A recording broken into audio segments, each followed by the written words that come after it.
සුබ දහවලක් වේවා හැම දිනාටම. පුරාවිද්‍යා දෙපාර්තමේන්තුවට මම සුචිවන්ත වෙනවා මේ දේශනීය සඳහා මට මේ ආරාධනා කිරීම සම්බන්ධයෙන් පළමුවම අපි කතා කරන්න බලාපොරොත්තු වෙන සංස්කෘත ශිල්ප ශාස්ත්‍ර සහ ඒවා කලා නිර්මාණයක් කිරීම සඳහා කොහොමද උපයෝගී වෙන්නේ, ශිල්ප ශාස්ත්‍රවල කලා නිර්මාණය සම්බන්ධයෙන් සහ නිර්මාණයක් රස විඳීම සම්බන්ධයෙන් මොන වගේ අදහස් ඉදිරිපත් කරලා තියෙන්නේ, ඒතර ශිල්ප ශාස්ත්‍ර ග්‍රන්ථ කොහොමද නිර්මාණයකට බලපාන්නේ, කලා නිර්මාණයක් නැත්නම් ශිල්ප ශාස්ත්‍ර වලින් අපිට යම් කිසි නිර්මාණයක් සිද්ධ කිරීම සඳහා ඉදිරිපත් කරන මූලධර්ම හුදු තාක්ෂණික උපක්‍රම පමණක්ද, ඒ අය නැත්නම් ශිල්පියෝ මේ තාක්ෂණික කාරණා ගැන විතරක් හිතුවද, අපි වෙන විදිහකට කිව්වොත් එහෙම මේ ඉංජිනේරු අවශ්‍යතාවන් සම්පූර්ණ කර ගැනීම සඳහා විතරක්ද ඒ අය කල්පනා කළේ, එහෙම නැත්නම් මේ ඒ හරහා ඕනෑම කලා නිර්මාණයකින් නැත්නම් ඕනෑම ඉදිකිරීමකින් ඕනෑම නිර්මාණශීලී කාර්යයකින් කිසියම් විදිහක රසවින්දනයකුත් ලැබිය යුතුද, ඒ ගැන කලා ශිල්පීන් මොකක්ද හිතුවේ, ශිල්ප ශාස්ත්‍රවල ස්ථාවරය ගැන මොකක්ද, මෙන්න මේ කාරණා ඔස්සේ සංස්කෘත ශිල්ප ශාස්ත්‍ර පිළිබඳව කිසියම් විදිහක සාකච්ඡාවක් කරන්න තමයි මම අදහස් කරන්නේ ඇත්තටම. එතකොට මේක ප්‍රධාන වශයෙන්ම සංස්කෘත ශිල්ප ශාස්ත්‍රවලට තමයි මූලිකත්වය ලැබෙන්නේ, සහ ශිල්ප ශාස්ත්‍ර ග්‍රන්ථවල සාකච්ඡා කරන මූලධර්ම කොහොමද නිර්මාණයකට බලපාන්නේ සහ එහි සෞන්දර්යයට ඒ මූලධර්ම කොයි අන්දමින්ද ඉවහල් වෙන්නේ කියන කාරණය තමයි අපේ අද දේශනයේ මූලික තේමාව වෙන්නේ. එතකොට මේ මම හිතන්නේ මේ ස්ලයිඩ් එකේ තියෙන රූපය අපි කාටත් අමුතු එකක් නෙමෙයි, අතන අපි කවුරුත් දන්න එකක්, මේ අපි කවුරුත් දැකලා තියෙන එකක්, නිතරම දන්නවා. මම හිතන්නේ කාටවත් මෙතරම් අමුතු එකක් නෙවෙයි මේ මකර තොරණ. එතකොට මේ මකර තොරණේ විවිධ ස්වරූපයන් තියෙනවා සහ ඒකට එකතු වෙන අංගෝපාංගයන්ගේ උපාංගයන්ගේ විවිධත්වයක් තියෙන්න පුළුවන්. නමුත් මූලික ලක්ෂණ, මූලික හැඩය සහ මේ අනිවාර්ය අංග කිහිපයකුත් මේකේ තියෙනවා. එතකොට මේ මකර දෙන්නෙක් දෙපැත්තෙන් ඉන්නවා මුලින්, ඊට පස්සේ ඒකේ තියෙන අර මේ ආච් එක කිසියම් විදිහක මේ අර්ධකවාකාර හැඩයක් තියෙනවා. මේ වගේ මූලික ලක්ෂණ හැම මකර තොරණකම තියෙනවා. ශිල්පියා අනුව සහ සමහර ලාවට ගුරුකුලය එහෙම නැත්නම් එතන ඉදිකිරීමේ අවකාශයේ ප්‍රමාණය, ඒ වගේ කාරණාත් එක්ක නිර්මාණ ශිල්පීන් ඇත්තටම ඒවා විවිධ ස්වරූපයෙන් පාවිච්චි කරනවා. මේ සමහර ලාවට ශිල්පීය ග්‍රන්ථවල මොන විදිහකට තිබුණා, සමහර ලාවට ඒ අපි ඉදිකිරීම කරන තැන නැත්නම් නිර්මාණය කරන තැන ස්වරූපය, එතන තියෙන ඉඩ ප්‍රමාණය, ඒවත් එක්ක ඒ ස්වරූපයන් යම් ප්‍රමාණ වලින් වෙනස් වෙන්න පුළුවන්. නමුත් මූලික ලක්ෂණ එක විදිහ. දැන් අපි බැලුවොත් එහෙම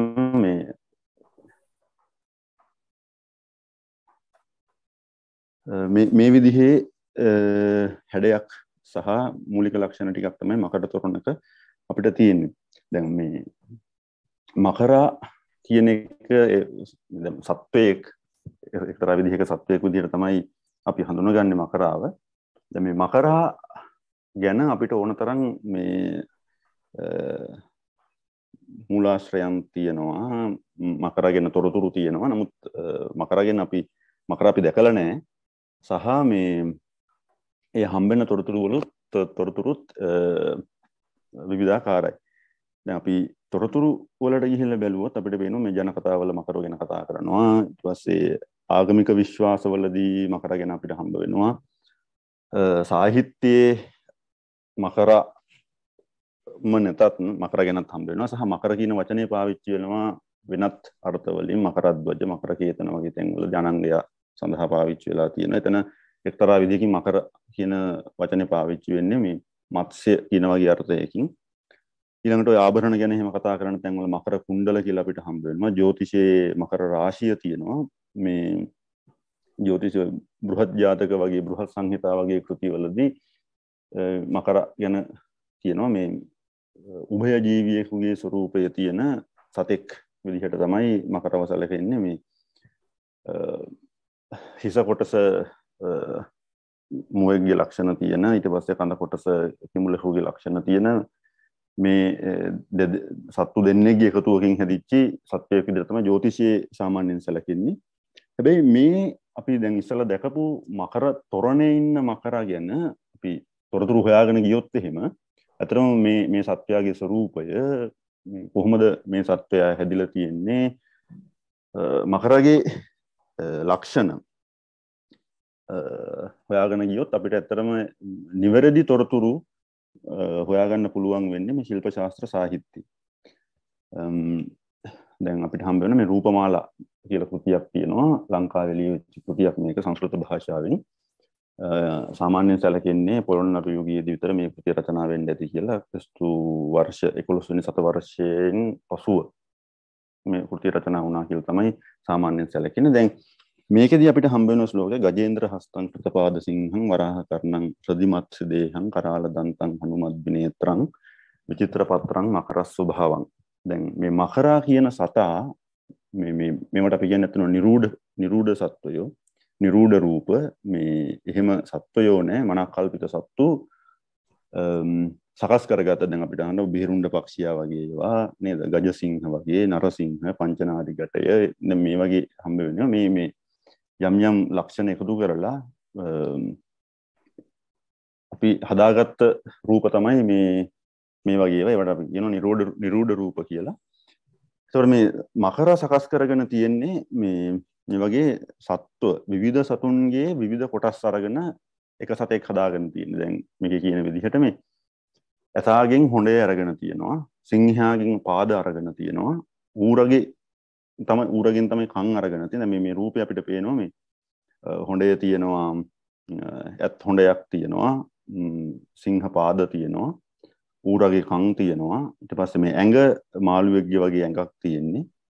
ඊට පස්සේ දත් ටික අරගෙන තියෙන්නේ කිඹුලගෙන්. ඊට පස්සේ වඳුරු net වඳුරගෙන් තමයි ඇස් අරගෙන තියෙන්නේ. ඊට පස්සේ මේ ගුරුළු පිහාටු මේ ශිල්පියානුව එක වෙනස් වෙන්න පුළුවන්. නමුත් මූලික වශයෙන්ම ඒ ලක්ෂණ තමයි අරගෙන තියෙන්නේ. එතකොට මේ ටික එකතු කරලා තමයි මකරා හදාගෙන තියෙන්නේ. එතකොට දැන් මම අතර මේ කාරණේ ඉදිරිපත් කළේ අපි මේ හැමදාම වගේ දකින මේ මකර තොරණ ඒ අසුරු කරගත්ත අනිකුත් කලා නිර්මාණ, විශේෂයෙන් සාම්ප්‍රදායික කලා නිර්මාණවල අපි දකින බොහෝ දේවල්, අපි රස විඳින බොහෝ දේවල් ඇත්තටම මේ ශිල්ප ග්‍රන්ථ වලින් ආපු ඒවා, සංස්කෘත ශිල්ප ග්‍රන්ථ වලින් ආපු ඒවා. ඒවා පුරාවිද්‍යාඥයෝ, ඉතිහාසය හදාරන අය සහ සංස්කෘතඥයෝ ඇත්තට මේවා පිළිබඳව දන්නවා.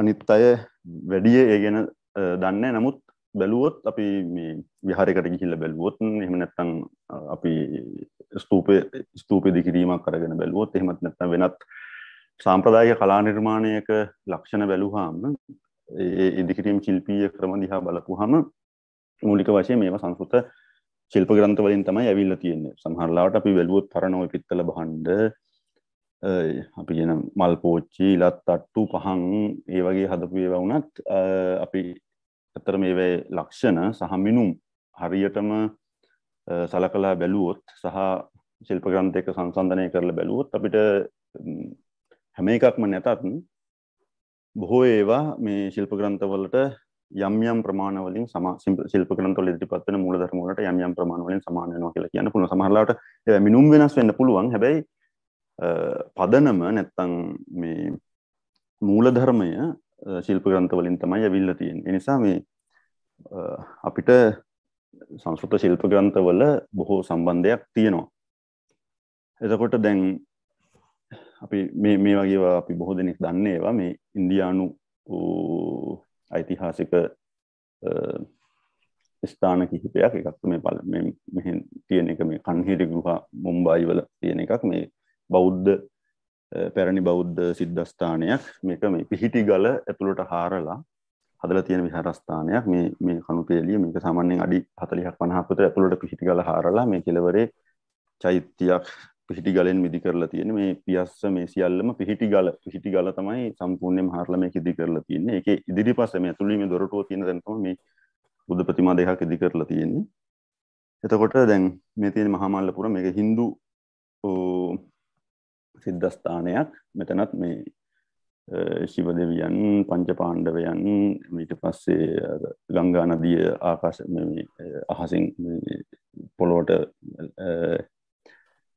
ගලාගෙන ඒම ඒ වගේ කාරණා නිරූපණය කරන කැටයමක් පිහිටි ගලක මේ හදලා තියෙන්නේ නිර්මාණය කරලා තියෙන්නේ. මෙතන තියෙන්නේ මේ ගුජරාත් වල මොදේරා මේ සූර්ය දේවාලය. එතන මේක මේ තාම විසිතුරු මේ පින්තූරය ඇත්තරම මේකට සාධාරණ ඉෂ්ට වෙන්නේ නැහැ මේ සූර්ය දේවාලයට. මේක දැනට භාවිතයේ තියෙන එකක් නෙවෙයි. මේ පුරාවිද්‍යාවෙන් සංරක්ෂණය කරලා තියෙන එකක්. මේ නමුත් අපිට දලව නිකන් සාමාන්‍යයෙන් බැලුවත් පේනවා මේ කණුවක් කොයිතරම් සියුම් විදිහට කැටයම් කරලා තියෙනවද, මේ ආරුක්කුවක් එහෙම කොයිතරම් සියුම් විදිහට කැටයම් කරලා තියෙනවද කියන එක. මේ සම්පූර්ණ මේ සූර්ය දේවාලයේම මේ කිසිම හිඩසක් නැතුව සම්පූර්ණයෙන්ම කැටයම් කරලා තියෙනවා. මේ ඉන්දියානු උදාහරණ කිහිපයක්. දැන් අතන දේවාල නැත්නම් ආගමික ස්ථාන විතරක් නෙවෙයි සාමාන්‍ය මිනිස්සු පරිහරණය කරන මේ ස්ථාන අරගෙන බැලුවොත් අපිට ඒ වගේ ඉදිකිරීම් දකින්න පුළුවන්. දැන් මේ උදාහරණය මේ ගුජරාත් වල එකක්. මේ රාණි කී වාව් මේ රජිනගේ වැව වගේ අදහසක් තමයි. වැව නෙමෙයි අතන ජලාශය ලිඳක් මේක. මේ ප්‍රදේශයේ තියෙන ශුෂ්ක දේශගුණයත් එක්ක මේ ජලය ලබා ගැනීම සඳහා තමයි මේක ඉදි කරන්නේ. මේක සාමාන්‍ය පොදු ජනයා පාවිච්චි කරපු එකක් නෙවෙයි වෙන්න පුළුවන්. මේ නමින්මත් කියවෙන්නේ මේ විදිහට. නමුත් මේක අඩි 100ක්වත් අඩුම 100කටත් වැඩි අතරම මේ ඇතුළට හාරලා මේ සකස් කරලා තියෙන ලිඳක්. දැන් මේකේ පේනවා මේ පඩිපෙළ සකස් කරලා මේ දෙපැත්තේ විශාල ගල් බැමි ඉදි කරලා මේ ගල් කණු සහිතව මේ සාමාන්‍ය විශාල පිරිසකට මේ හරියේ ඉන්නත් පුළුවන්. පියසි සහිතව මේක පහළට ක්‍රමක්‍රමයෙන් ගැඹුරට යන විදිහට පඩිපෙළ සහිතව සකස් කරලා තියෙන්නේ. එතකොට මේ දැන් මේ පැත්තෙන් තමයි අතරම බහින්න තියෙන්නේ මේ කෙළවරේ තමයි මේ ලිඳ තියෙන්නේ. එතකොට මේ රූපයෙන් අපිට පේන්නේ මේ ලිඳ මෙතනක් තියෙන. දැන් මෙතනින් මෙහා පැත්තට තමයි ලිඳ තියෙන්නේ. මේ තියෙන්නේ මේ කොටස. එතකොට මෙතනින් මෙහා පැත්තට මේ ලිඳ තියෙන්නේ. මේ පැත්තෙන් පල්ලෙහාට බහැලා ඇවිල්ලා මේ කෙළවරෙන් අතරම වතුර ගන්න පුළුවන්. ස්නානය කිරීම වතුර ගැනීම අරන් යනවා නම් මේ කාරණා වලට පාවිච්චි කරපු එකක්. මේ තියෙන්නේ ලිඳ අපි උඩින් නම් බලපුවාම පේන විදිහ මේ සියලුම ඒවා තනිකර කැටයම් කරලා තියෙන්නේ මේ බිත්තිය. අඩි 100ක් විතර ගැඹුරු ලිඳ යට ඉඳලා මේ උඩ දක්වාම මේ කැටයම් කරලා තියෙන්නේ. මේ වගේ කැටයම් මේ ලිඳේ බිත්ති පුරාම අපිට දැක ගන්න පුළුවන්. මේ කණු ඇතුළු කරගත්ත හැමතැනම සම්පූර්ණයෙන් කැටයම් කරලා තියෙනවා. එතකොට දැන් මේ කෛලාස මන්දිරය ඖරංගබාද් වල මේකත් බොහොම ජනප්‍රිය එකක්. මම දැන් බොහෝ දෙනෙක් දන්නවා. මේ පිහිටි ගල සම්පූර්ණයෙන්ම ඇතුළට කපලා තනි පිහිටි ගලම හාරලා තමයි මේ සියල්ල ඉදි කරලා තියෙන්නේ.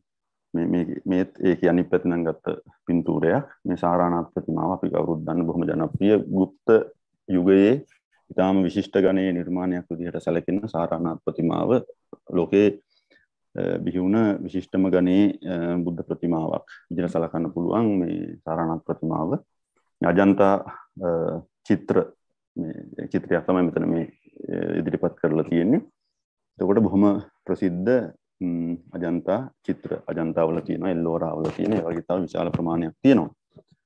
ලංකාවට ආපුවම අපිට මේ වගේ උදාහරණ ගොඩක් විශාල ප්‍රමාණයක් සපයා ගන්න පුළුවන්. මේ මාලිගාවල බුද්ධ ප්‍රතිමාව, සමාධි බුද්ධ ප්‍රතිමාව වැත්තන නම් සඳහන් කරන්න ඕනේ. අපි කවුරුත් දන්නවා. රුවන්වැලි සෑය නේ, මැදිරිගිරිය වටදාගේ මේ රත්න ප්‍රාසාදයේ තියෙන මුරගල.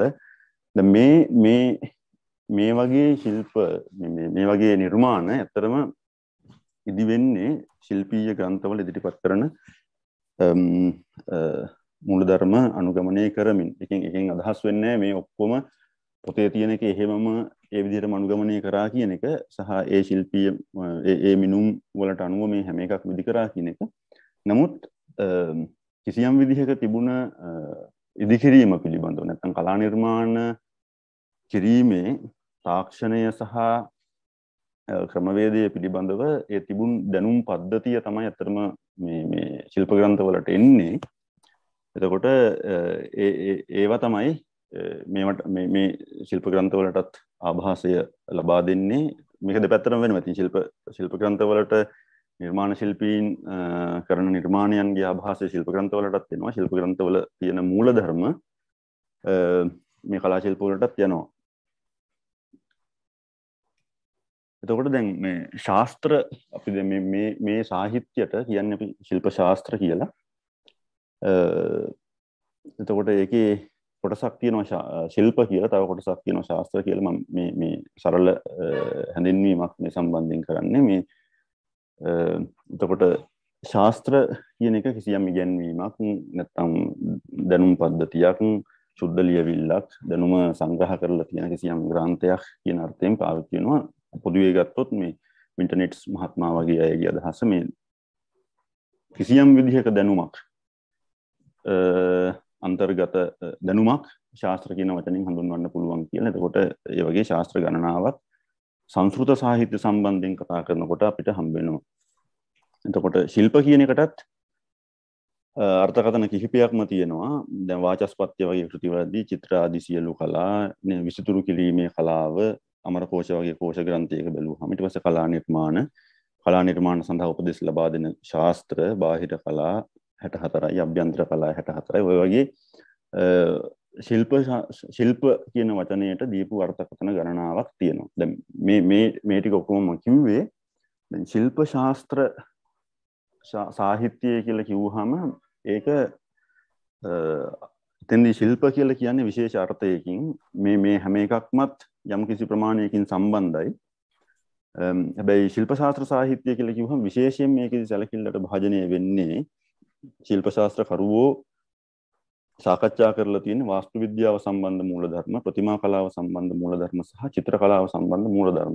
මේ දැන් අපි සාමාන්‍යයෙන් හිතුවොත් අපි සාමාන්‍යයෙන් කතා කරන විදිහට වාස්තු විද්‍යාව කියලා කියන්නේ එක කොටසක්. ඒක වෙනම විෂයක් විදිහට සැලකෙනවා. ප්‍රතිමා කියන එක සෞන්දර්යය තමයි, ඒවා ලලිත කලා තමයි. ඒවා නමුත් ඒක වෙනම අංගයක් විදිහට සැලකෙනවා. චිත්‍ර කලාව වෙනම අංගයක් විදිහට සැලකෙනවා. නමුත් මේ ශිල්ප ශාස්ත්‍රවලදී ඇත්තටම මේවා අන්‍යෝන්‍ය ප්‍රතිබද්ධ නේද? එකකට එකක් බැඳුණු අංග විදිහට තමයි සලකලා තියෙන්නේ. ඒ නිසා මේවා මුල් යුගයේ තනි විෂයක් විදිහට සලකනවා. ඒ කියන්නේ කිව්වොත් එහෙම අපි දේවාලයක් හදනවා. දේවාලයේ ගොඩනැගිල්ල ඉදිකිරීම වාස්තු විද්‍යාවට අයිති වැඩක්. එතකොට බිත්ති බැඳලා, වහලෙ ගහලා, මේ පඩිපෙළ සකස් කරලා, කණු ටික හදලා ඒ මූලික ගොඩනැගිල්ල සකස් කරන එක වාස්තු විද්‍යාවට අයිති වැඩක්. නමුත් ගොඩනැගිල්ල හැදුවට පස්සේ ඒක ඇතුලේ ප්‍රතිමාව පිහිටුවන්න ඕන.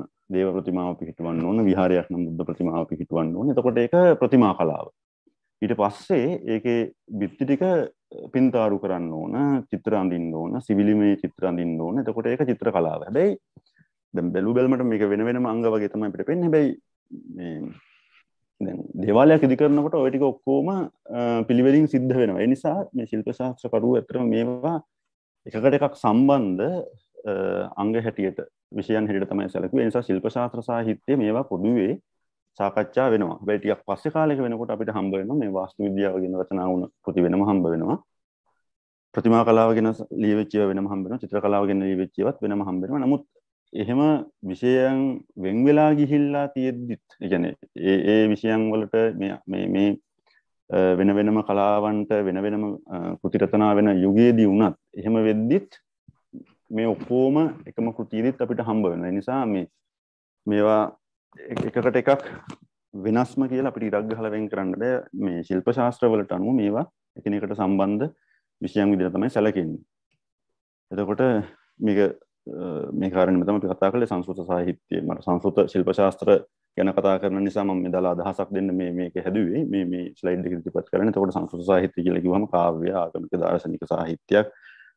මේ අලංකාර ශාස්ත්‍රය කියන්නේ විචාර සිද්ධාන්ත ගැන කතා කරන, ව්‍යාකරණ තියෙනවා, වෙනත් ශාස්ත්‍ර තවත් බොහෝ සාහිත්‍ය අංග තියෙනවා.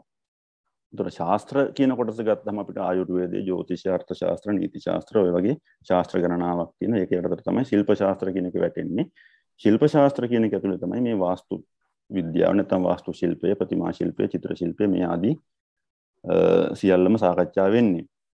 එතකොට දැන් මේ අපි කලින් දැන් කතා කරමින් හිටියා වගේම දැන් මේ පුරාණ ಭಾರತೀයයාට ලලිත කලාව හා ප්‍රායෝගික ශිල්පය අතර වෙනසක් නොපෙනුනි. නොයසේ නම් එය නොසලකා හැර තිබේ. ඒ කියන්නේ මේ ඩී.එන්. ශුක්ල මහත්මයා වගේ අය මේ අදහස් ඉදිරිපත් කරන්නේ අත්‍තරම දැන් මේ තාක්ෂණය කියන එකයි කලාව කියන එකයි වෙන් කරන්නේ නැතුව මේ දෙකම එකක්. නැත්තම් මේ දෙකම එකට තියෙන්න ඕන. එහෙම වෙන් කරන්න බෑ. මේ එතකොට අපි ගයක් හැදුවොත් ඒක තාක්ෂණයට අනුව හදන්න ඕන. එතකොට මේකේ පවතින්නේ. ඒ වගේම මේකේ ලස්සනකුත් තියෙන්න ඕන. ඒ දෙකම එකයි. ඒ දෙකම එකට තියෙන්න ඕන කියන එක තමයි ශිල්ප ශාස්ත්‍රය. ඒ කියන්නේ ඒක ශක්තිමත් භාවය, දීර්ඝකාලීන පැවැත්ම, ඒ වගේ දේවල් ගැන හිතනවා වගේම ඒක බලන්නාට ඒක ඉන්න එක්කනාට ඒක ප්‍රියමනාප තැනක් බවට පත් වෙන්න ඕනේ. ප්‍රතිමාව ගැන ගත්තොත් චිත්‍ර ඒවා කොහොමත් එහෙමයි. නමුත් අනිත් ඉදිකිරීම අපි මේ ප්‍රායෝගිකව අපිට දිනදා පාවිච්චි කරන්න ගන්න අපි කියමුකෝ පහනක් හදනවා, ඇඳක් හදනවා, පුටුවක් හදනවා, ඒ වගේ දේවල් වුණත් ඒකෙත් సౌందර්යයක් තියෙන්න ඕන කියන එක තමයි ශිල්ප ශාස්ත්‍රද මතය. පොදුවේ ගත්තාම ඒක මම හිතන්නේ අදත් එහෙම තමයි. නිෂ්පාදන ක්‍රියාවලියේදී ඒ කාරණා ගැන සැලකීමක් අපි බඩුව කියන්නේ එහෙම බලනෝනේ. ඒක කොච්චර ලස්සනයිද කියන එක. ඒ අදහසම තමයි තියෙන්නේ. දැන් ඊට පස්සේ දැන් අපිට පේනවා දැන් විෂ්ණු ධර්මෝත්තර පුරාණ වගේ සාහිත්‍ය කෘතියකට ගිහිල්ලා බලපුවහම මේ වගේ ප්‍රකාශයක් තියෙනවා. දැන් යමෙක් චිත්‍ර ශිල්පීය මූලධර්ම නොදනීද ඔහුට ප්‍රතිමා ශිල්පය සාකල්යෙන් අවබෝධ කරගන්න බැහැ කියලා කියන්නේ. ප්‍රතිමා ශිල්පය දැනගන්න නම් චිත්‍ර ගැන දැනගෙන ඉන්න ඕන කියලා කියනවා. චිත්‍ර ගැන දැනගන්න නම් නැටුම් ගැන දැනගෙන ඉන්න ඕන. නැටුම් ගැන දැනගන්න නම් සංගීතය ගැන දැනගෙන ඉන්න ඕන. සංගීතය ගැන දැනගන්න නම් හොඳට ගායනා කරන්න පුළුවන් වෙන්න ඕන. දැන් ඒ විෂ්ණු ධර්මෝත්තර පුරාණේ තමයි මේ අදහස ඉදිරිපත් කරන්නේ. දැන් ඒකෙන් කියවෙන්නේ නැහැ හැබැයි මේ හොඳට ගයන්න පුළුවන් කෙනාට හොඳට ප්‍රතිමා නිලන්න පුළුවන් කියන එක එකෙන් කියවෙන්නේ නැහැ. එකෙන් කියන්නේ මේ ශිල්පීය ක්‍රම අතර නැත්තම් මේ කලා ශිල්ප අතර මේ සියල්ලටම පදනම් වෙන කිසියම් විදිහක පොදු මූල ධර්ම තියෙනවා. එතකොට ඒ නිසා එකකට එකක් මේවා සම්බන්ධයි. එකක් හොඳින් දන්න කෙනාට තව එකක් හොඳින් අවබෝධ කරගන්න පුළුවන්. ඒ නිසා තමයි මේ සම්බන්ධය ඉදිරිපත් කරලා තියෙන්නේ. ඒ නිසා තමයි දැන් මේ ශුක්ල වගේ අය ඉදිරිපත් කරන අදහස් අපිට සාකච්ඡා කරන්න පුළුවන් වෙන්නේ මේ ප්‍රායෝගික ශිල්පය සහ ලලිත කලා අතර කොයි වගේ සම්බන්ධයක්ද තියෙන්නේ කියන එක. දැන් අපි ඉස්සරහට අපිට කතා කරන්න පුළුවන් වෙයි මේ දැන් නාට්‍ය ශාස්ත්‍රය වගේ ඒවා ඉදිරිපත් කරන නාට්‍ය ශාස්ත්‍රය කියන එක අපි අහලා තියෙනවා. මේ බරදමුනි විසින් රචනා කරපු නාට්‍ය සම්බන්ධයෙන් අදාළ මූලධර්ම ඉදිරිපත් කරන ග්‍රන්ථයක්. නාට්‍ය රසය නිෂ්පාදනය වෙන්නේ කොහොමද සහ නාට්‍යයේදී ඒ අංග චලන වගේ දේවල් ඉදිරිපත් කරන්නේ කොහොමද, ඒවෙන් කොහොමද බලාගෙන ඉන්න අයට අපි කිසියම් විදිහක රසයක් ඇති කරගන්න උදව් කරන්නේ නේද? ඒවා කොහොමද රසය ප්‍රේක්ෂකයා තුළ ජනිත වෙන්නේ කොහොමද සහ එම ජනිත කිරීම සඳහා නළු නිළියෝ වේදිකාවල කොහොමද හැසිරෙන්න ඕනේ, ඒ වගේ දේවල් නේද ඉදිරිපත් කරන්නේ. එතකොට දැන් ඒ නාට්‍ය ශාස්ත්‍ර වගේ ග්‍රන්ථවල ඉදිරිපත් කරන අපි කියමුකෝ මේ අත්හසුරුවන විදිහ, මේ අපි කියන මුද්‍රා කියලා නේ, මුද්‍රා, ඊට පස්සේ පාද චලන නේද, මේ හිස මේ ශීර්ෂ චලන, ඒ වගේ දේවල් නාට්‍ය ශාස්ත්‍රය ඉදිරිපත් කරන. නාට්‍ය ශාස්ත්‍රය විතරක් නෙමෙයි වෙනත් නාට්‍ය වේදේ ගැන ඉදිරිපත් කරලා තියෙන ග්‍රන්ථවලත් ඉදිරිපත් කරනවා. දැන් මේවා අපි බලපුවාම මේ අපිට හම්බ වෙන කැටයම් වල නැත්නම් මූර්ති වල මේ ලක්ෂණම දැක ගන්න පුළුවන්. ඉතින් ඒ නිසා මේවා දැන් ඒ කියන්නේ මූර්තියකින් කිසියම් විදිහක රසයක් අපිට ලබා දෙන්න ඕන නම් කිසි කෙනෙකුට, එතකොට එතෙන්දී අපි පාවිච්චි කරන්න ඕන මොන මුද්‍රාවද? අන්න ඒ වගේ දේවල් පිළිබඳව ඇත්තටම ශිල්ප ශාස්ත්‍රීය කරුවොත් සැලකිලිමත් වෙලා තියෙනවා. ඒ නිසා තමයි මේ විෂ්ණු ධර්මෝත්තර පුරාණ වගේ ග්‍රන්ථවලදී මේ සම්බන්ධය ඉදිරිපත් කරන්න. එතකොට ප්‍රතිමා ශිල්පය ගැන දැනගන්න, චිත්‍ර ශිල්පය ගැන දැනගන්න, එක්තරා විදිහකට මේ නැටුම් පිළිබඳව, සංගීතය පිළිබඳව, ගායනය පිළිබඳව දැනගන්න එක වැදගත් වෙනවා කියන එක. එතකොට ශිල්ප ශාස්ත්‍ර සාහිත්‍ය ගැන කතා කරද්දී අතරම අපිට ඉතිහාසයට ගියොත් ගොඩාක් තොරතුරු හොයා ගන්න පුළුවන් මේ ශිල්ප ශාස්ත්‍ර නොවන සාහිත්‍යයෙන් අපිට කොහොමද පැරණි යුගයේ මේ ශිල්ප පිළිබඳව තොරතුරු හම්බ වෙන්නේ කියන එක තමයි මෙතෙන් ඉදිරිපත් කරලා තියෙන්නේ. මම හිතන්නේ අපි ඒක ගැන විශේෂයෙන් සාකච්ඡා නොකළත් කමන්නේ මේ කාලය යන හින්දා. නිසා මම ඒ ටික ඇත්තටම ස්කිප් කරනවා. මේ මම මේක විතරක් පොඩ්ඩක් කියන්න. මේ සුල්ල සූත්‍ර කියන එක. සුල්ල සූත්‍ර මේ කියන්නේ මේ අපිට හම්බ වෙන ඇත්තටම එක්තරා විදිහක පැරණිම ඉදිකිරීම පිළිබඳව හම්බ වෙන පැරණිම සාධක මේ සංස්කෘතයෙන් රචනා වෙලා තියෙන සුල්ල සූත්‍ර සාමාන්‍යයෙන් ක්‍රිස්තු පූර්ව 800 500 වගේ කාලෙදී රචනා වුණා කියලා තමයි සාමාන්‍යයෙන් කියන්නේ. ඒ ගැන මතවාද තියෙනවා. යාගවලදී වේදිකා ඉදි කරන්නේ කොහොමද? යාගයකදී යාගයක් සිද්ධ කිරීම සඳහා අවශ්‍ය කරන අල්තාරය කියලා කියන්නේ අපි අල්තාරය ඉදි කරන හැටි ගැන තමයි මේ ඒවට අල්තාර කියලා නෙමෙයි අතරම කියන්නේ යාග වේදිකා කියලා කියන්නේ මේ එතකොට ඒ අල්තාරය ඉදි කරන හැටි තමයි මේ සුල්ල සූත්‍රවල අතරම දක්වලා තියෙන්නේ. මේ වගේ මේ කිහිපයක් මේ වගේ ගණනාවක් පිළිබඳව දක්වන මේ ශේන චිති කියලා කියන්නේ උකුස්සකුගේ හැඩයට කොහොමද අල්තාරය ඉදි කරගන්නේ. කූර්ම චිති කියලා කියන්නේ ඉබ්බෙකුගේ හැඩයට කොහොමද ඉදි කරන්නේ. රාශි චක්‍රය කියන්නේ රාශි චක්‍රය අර රාශි 12 ඒ චක්‍රය එන විදිහට කොහොමද මේ අල්තාරය ඉදි කරන්නේ කියන එක තමයි එතෙන් දක්වන්නේ. දැන් මෙතෙන්දී අතරම මේ සුල්ල සූත්‍රවලදීත් දැන් මේ ඊටාම පැරණි යුගයක මේවා ඉදි කරන්න හැටි ඒවට ගන්න ගඩොල් වල ප්‍රමාණයන් හැඩතල එක ලේයර් එකක කොච්චර ගඩොල් ප්‍රමාණයක් යොදන්න ඕනද ඒව ගණනය කරන හැටි මේ ආදී මේ හැම දෙයක් පිළිබඳවම සුල්ල සූත්‍රවලදී සාකච්ඡා වෙනවා. නමුත් දැන් සුල්ල සූත්‍රව එච්චර අතීත යුගයකදී රචනා වෙලා ඊට පස්සේ අතරම සතවර්ෂ ගණනාවක් ගියාට පස්සේ තමයි අපිට හම්බ වෙන්නේ දියුණු ශිල්ප ශාස්ත්‍ර නැත්නම් මේ ශිල්ප පිළිබඳව රචනා වුණ කෘති හම්බ වෙන්නේ අපිට සෑහෙන කාලයක් ගියාට පස්සේ. ඒ අතර යම්කිසි අඳුරු කාලයක් තියෙනවා. ඒක මොකක්ද කියලා අපිට ඇත්තටම කියන්න බෑ. නමුත් මේ අතර කාලේ අපිට පුරාවිද්‍යාත්මක මූලාශ්‍ර තියෙනවා. විශාල ප්‍රමාණයක් තියෙනවා.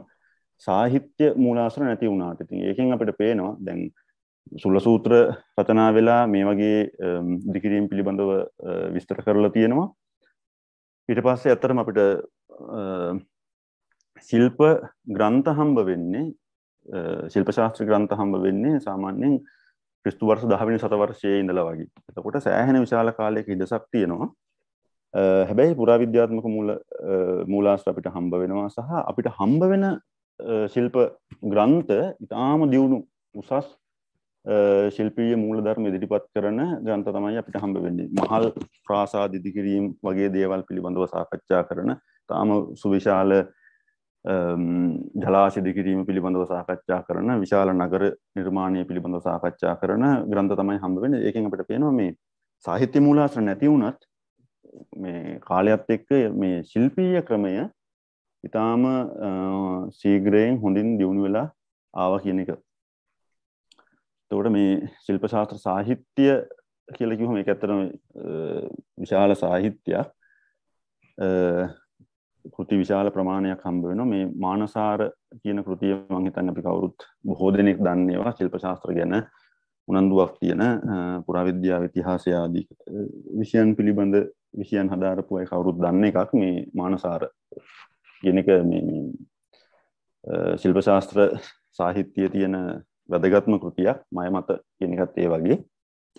ඊට පස්සේ අපිට තියෙන මේ ශිල්ප රත්න මානසෝල්ලාස සහ ශිල්ප රත්න කියන දෙකක් ඇත්තට මෙතන එක කරලා තියෙන්නේ. දෙකක් එක සමරංගන සූත්‍රධාර කියන්නේ තව ශිල්ප ග්‍රන්ථයක්. මනුෂ්‍යාලය චන්ද්‍රිකා පරාජිත පරිපෘච්ඡා අංශුමත් භේද විශ්වකර්ම වාස්තු ශාස්ත්‍ර ප්‍රතිමාමාන ලක්ෂණ මේ වගේ ඒවා බොහොම ප්‍රසිද්ධ වැදගත් ඒවා.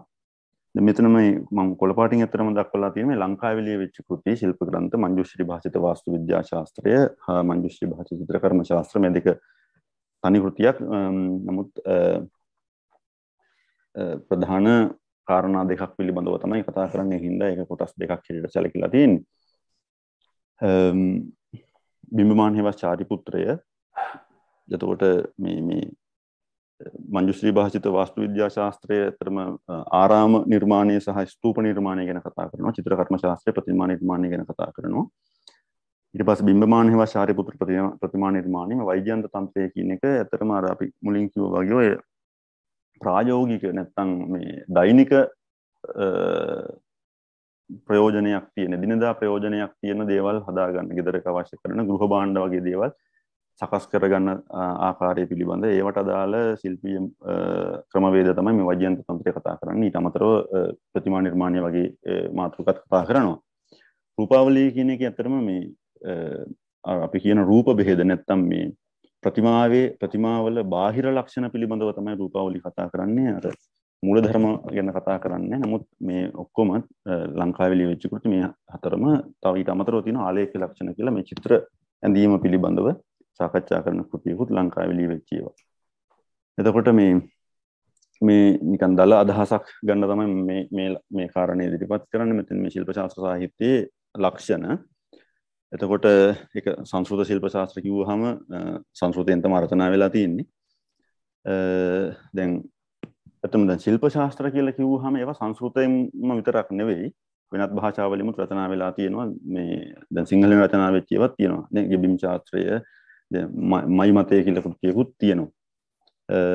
එතකොට දැන් දෙමළ මලයාලම් කන්නඩ වගේ භාෂාවලින් ලියවෙච්ච ශිල්ප ශාස්ත්‍ර කෘති විශාල ප්‍රමාණයක් තියෙනවා. විශේෂයෙන්ම හින්දු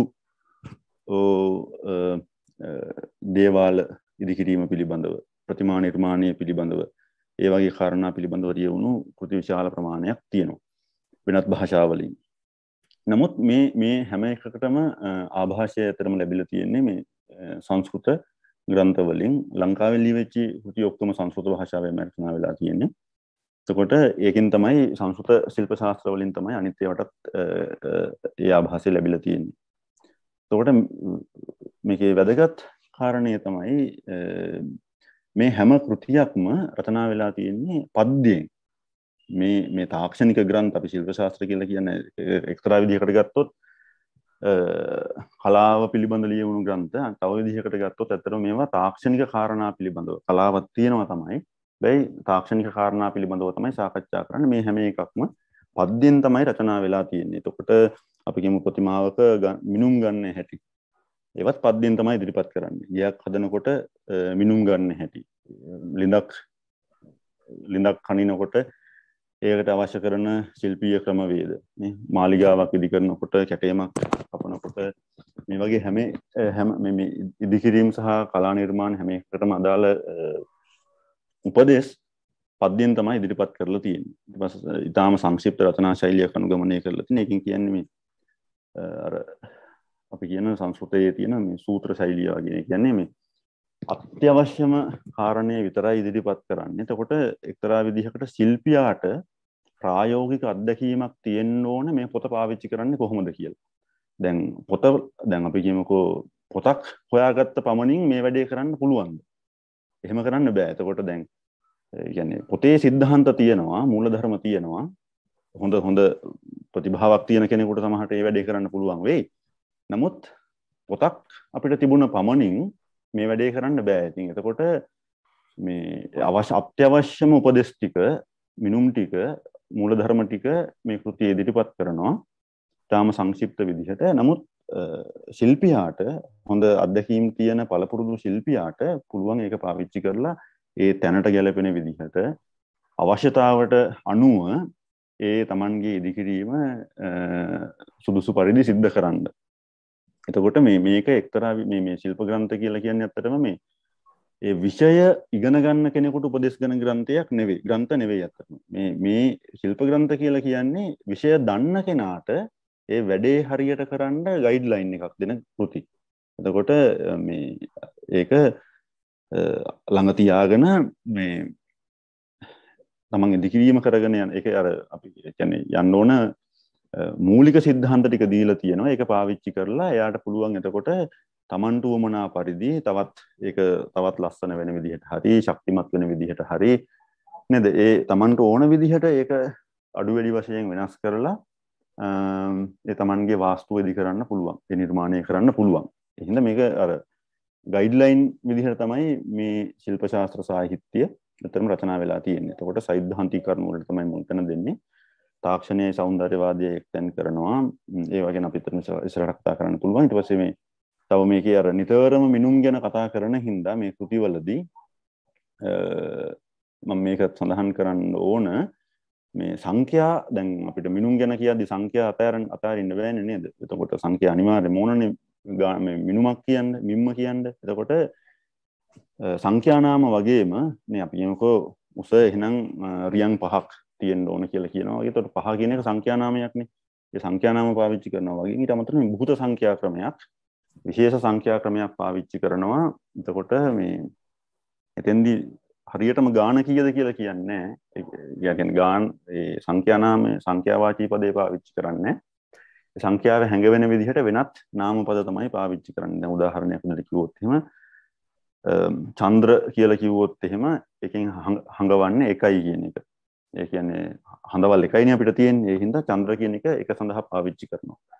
දැන් නේත්‍ර කියලා කිව්වොත් නේ S දෙකක් තියෙන හින්දා නේත්‍ර කියන එක දෙක සඳහා පාවිච්චි කරනවා. එතකොට අපි කිව්වොත් ලෝක නේ තුන් ලෝකය කියලානේ කියන්නේ සාම්ප්‍රදායික පිළිගැනීම්.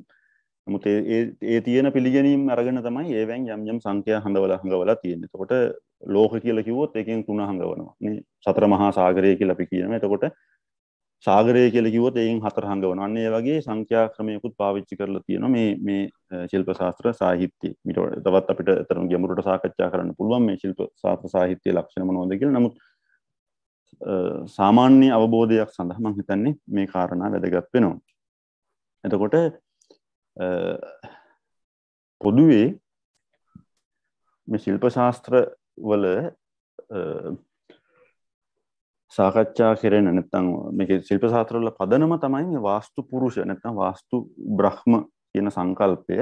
මේ පුරුෂ සංකල්පය කියන එක මේ ඉන්දියාවේ නැත්නම් ಭಾರತೀಯ දැනුම් පද්ධතිය අපිට විවිධ ක්ෂේත්‍රවල හමු වෙන එකක්. මේක උදාහරණයක් මේ කාව්‍ය පුරුෂ සංකල්පය. එතකොට කාව්‍ය කියලා කියන්නේ පුරුෂයෙක්.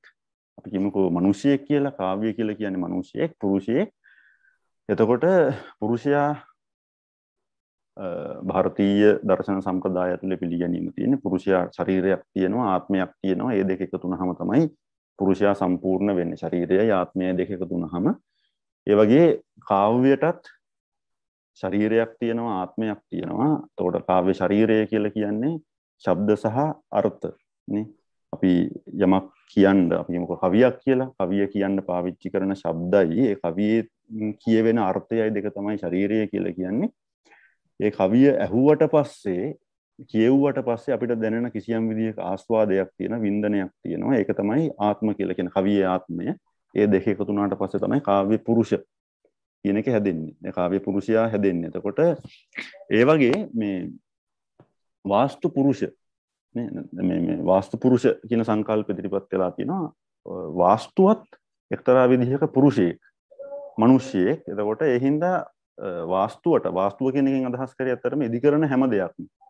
ඒක චෛත්‍යයක් වෙන්න පුළුවන්, ගෙයක් වෙන්න පුළුවන්, මේ වෙන කණුවක් වෙන්න පුළුවන්, නේද? කැටයමක් වෙන්න පුළුවන්. මේ මොකක් වුණත් මේ ඉදි කරන ඕනම එකක් තමයි වාස්තුව කියලා මෙතන අදහස් කරන්නේ. එතකොට මේ හැම වාස්තුවකටම ඇත්තටම මේ ශරීරයක් තියෙනවා, ඊට පස්සේ ආත්මයක් තියෙනවා. මේ දෙක එකතු වුනහම තමයි මේ වාස්තු පුරුෂ කෙනෙක් හැදෙන්නේ. දැන් මේක එක උද්ෘතයක් තියෙන දේහෝ දේවාලයක් ප්‍රෝක්තෝ ජීවෝ දේවහ සනාතනහ. එතකොට අපි කියමුකෝ දේවාලයක් නම් ඒ දේවාලයේ ශරීරය තමයි ගොඩනැගිල්ල. එතකොට ඊට පස්සේ ඒක ඇතුලේ පිහිටුවලා තියෙන ප්‍රතිමාව තමයි ආත්මය.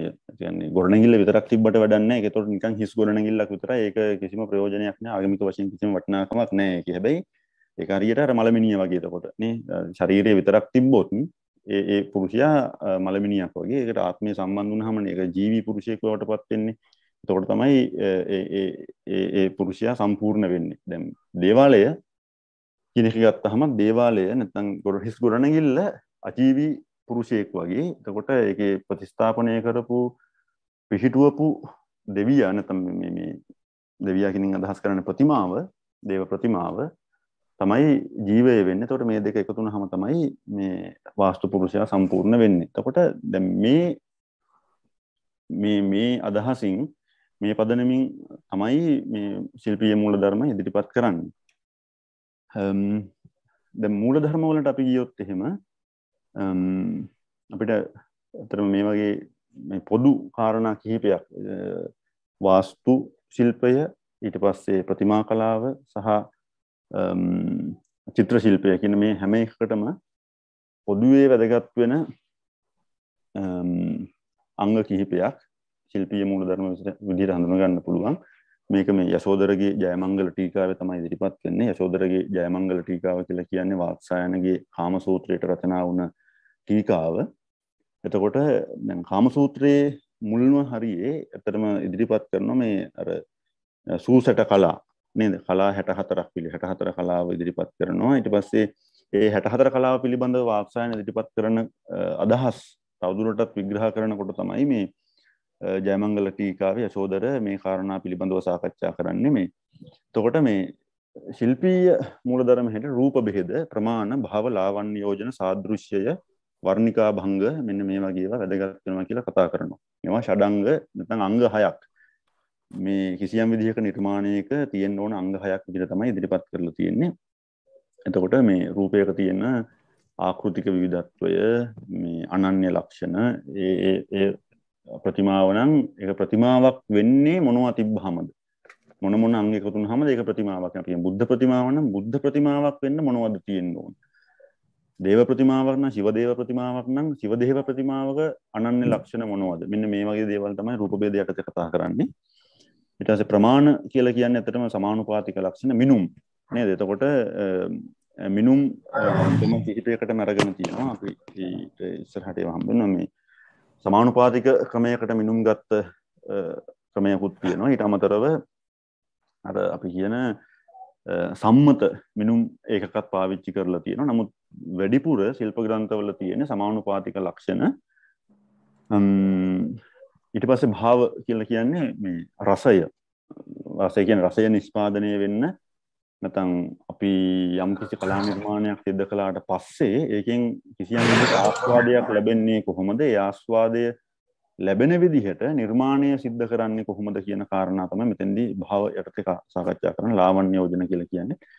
සෞන්දර්ය යෝජනය කලාත්මකව. ඒතකොට මේ දෙක අතර වෙනසක් තියෙනවා. දැන් මේ කෙලින්ම මේ රස නිෂ්පත්තිය හා සම්බන්ධ කොටස තමයි මේ භාව කියලා කියන්නේ. අනිකුත් සෞන්දර්යයට අදාළ අපි කියන හාව භාව ලීලා වගේ දේවල් අර අනු සෞන්දර්යයට හේතු වෙන අනුංග වගේ දේවල් තමයි ලාවන්‍ය යෝජන කියලා කියන්නේ. සාදෘශ්‍ය කියලා කියන්නේ තාත්විකත්වය. ඒ කියන්නේ අපි ඉදිකරන නිර්මාණය කොයිතරම් යථාර්ථයට සමීපයිද තාත්විකයිද. ඒවා අපි කියමුකෝ අපි කිසියම් විදිහක කෙනෙක්ගේ රූපයක් ඇන්දොත් ඒක කොයිතරම් ඒ රූපයේ නියෝජනය කරන කෙනාට සමීපයිද කියන එක තමයි ඒ හරියටම යාව නියෝජනය කරනවද කියන එක තමයි සාදෘශ්‍ය කියන එකෙන් අදහස් කළේ. හැබැයි මේක අපි එතරම් ටිකක් සාකච්ඡා කරන්න ඕන කාරණයක්. මේ මොකද ಭಾರತೀಯ සන්දර්භය තුලේ තාත්විකත්වය නැත්නම් සාදෘශ්‍යය කියන එක අදහස් වෙන්නේ නැහැ මේ ඒ රූපේ එහෙමම අඳිනවා කියන එක. එතකොට දැන් ශිල්පීය ග්‍රන්ථවල එක්තරා විදිහක අපිට මේ පරමාදර්ශී රූප පිළිබඳව තමයි තොරතුරු දක්වන්නේ. කියන්නේ දැන් අපි කියමුකෝ දේව ප්‍රතිමාවක් කියලා කිව්වොත් දෙවියෝ අංග සම්පූර්ණයි.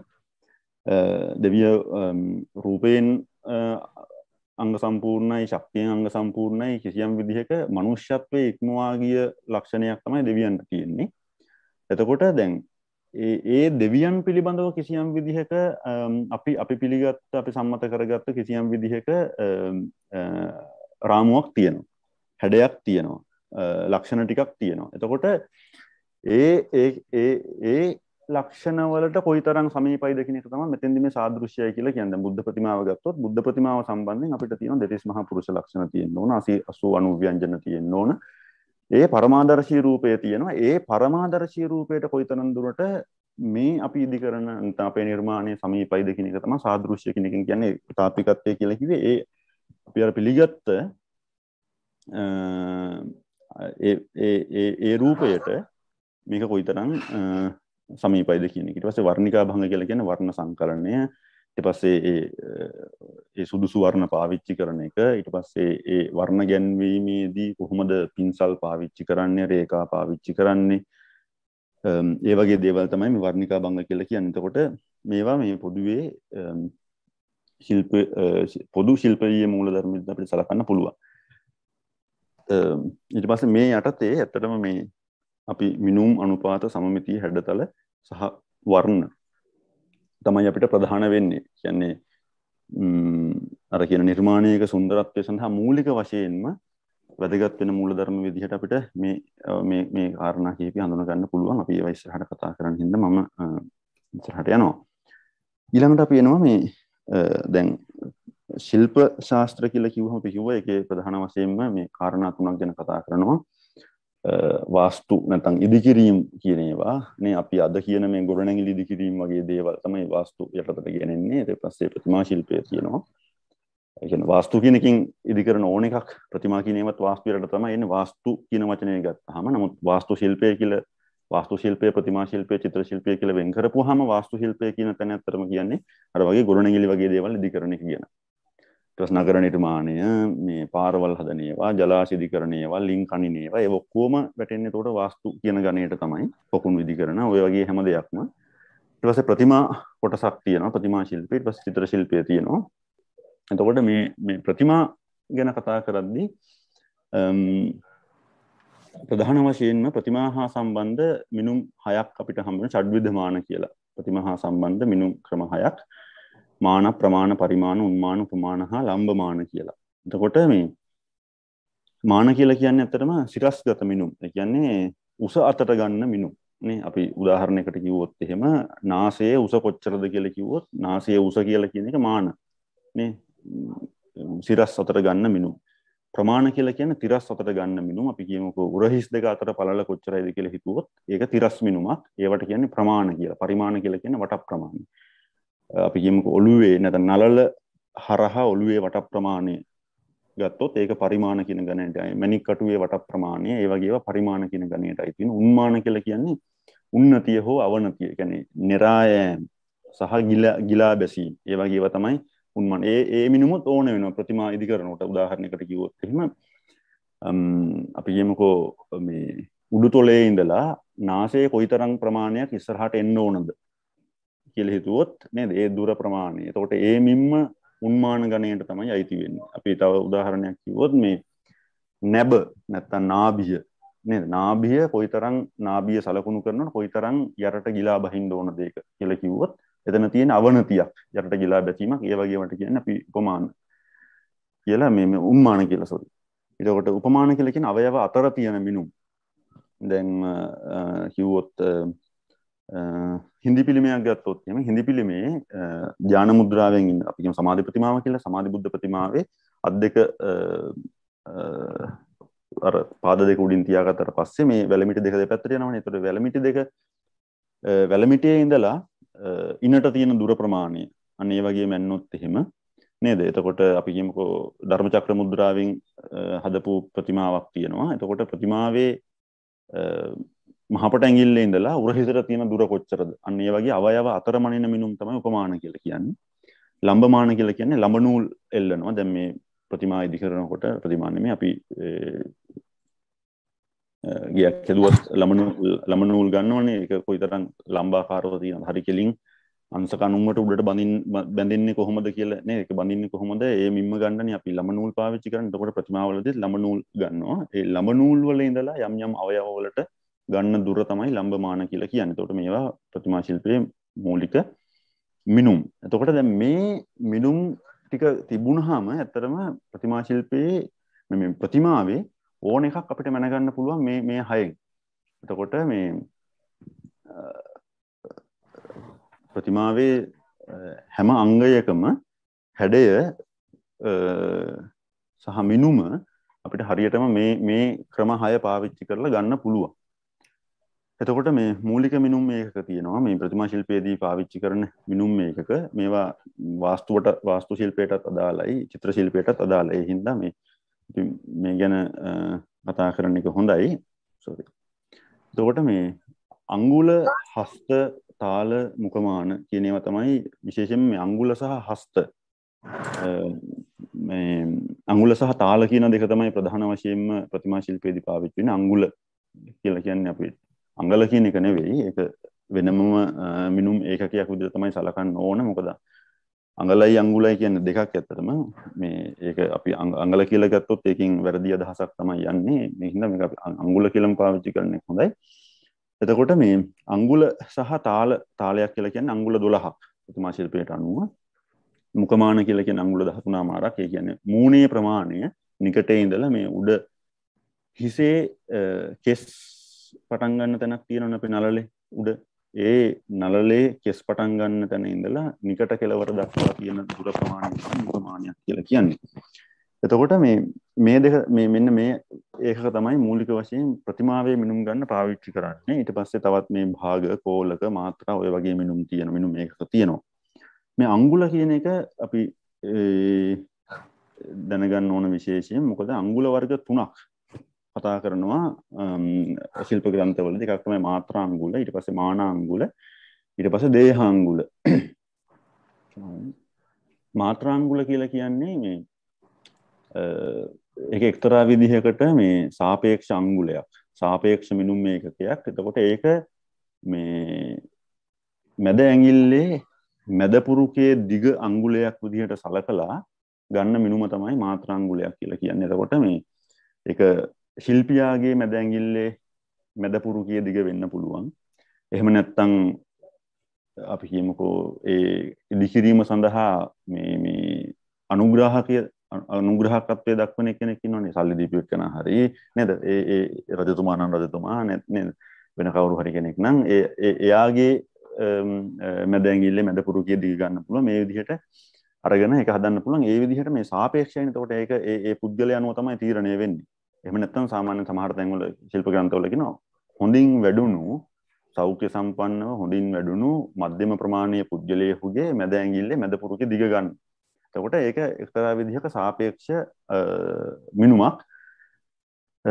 ඒක එකක්. ඒක තමයි මාත්‍රා අංගුල කියලා කියන්නේ. මාන අංගුල කියලා කියන්නේ සම්මත අංගුලය. එතකොට ඒක ශිල්ප ග්‍රන්ථවල සහ මේ ගණිතය සම්බන්ධ රචනා වුණු කෘතිවලත් ඒ ගැන කතා කරනවා. මේ යව ඇට 8ක්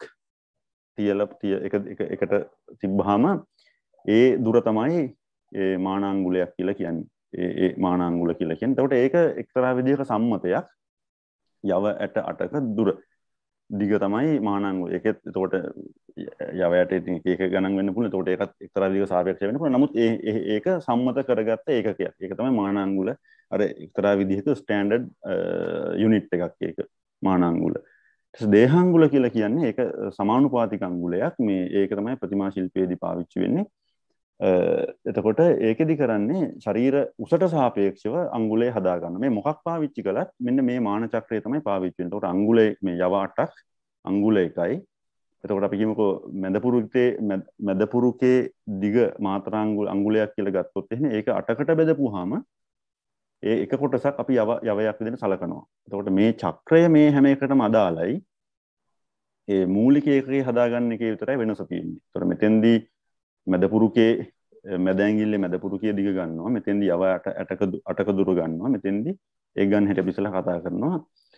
ඒක ශාරීරික උසට සාපේක්ෂව තමයි මේ අංගුලේ හදාගන්නේ. එතකොට ඒ ආවම යව 8ක් අංගුල 1යි අංගුල 12ක් විතස්ති 1යි විතස්ති 2ක් හස්ත 1යි හස්ත කියලා කියන්නේ තමයි රියන විතස්ති කියලා කියන්නේ වියත නේ. එතකොට මේ වියතේ ප්‍රමාණය අංගුල 12යි කියලා ගන්නවා. රියනක් කියලා කියන්නේ ඇත්තටම මේ වියත් 2යි. ඊට පස්සේ රියන් 4ක් දණ්ඩ 1යි. ওই විදිහට මේවා නම් ඊටාම විශාල ඒකක ඒවා අපිට අතරම වැඩක් නෑ මේ මූලික ඉදිකිරීම් වලදී කුඩා ඉදිකිරීම් වලදී. නමුත් නගර නිර්මාණ වගේ කටයුතු වලදී අතරම මේ දණ්ඩ ක්‍රෝෂ යෝජන වගේ ඒවාත් ඕන වෙනවා. එතකොට මේක තමයි සාමාන්‍යයෙන් පාවිච්චි කරපු මාන චක්‍රය. දැන් ප්‍රතිමා ශිල්පයේදී අපි කියපුවට දේහාංගුල නැත්නම් දේහ ලබ්ධාංගුල කියලා තියෙන. එතෙන්දි වෙන්නේ එතකොට දැන් ඕනෑම ප්‍රතිමාවක් අපිට ඉදිකිරීම සඳහා කිසියම් විදිහක නිර්දේශයක් තියෙනවා.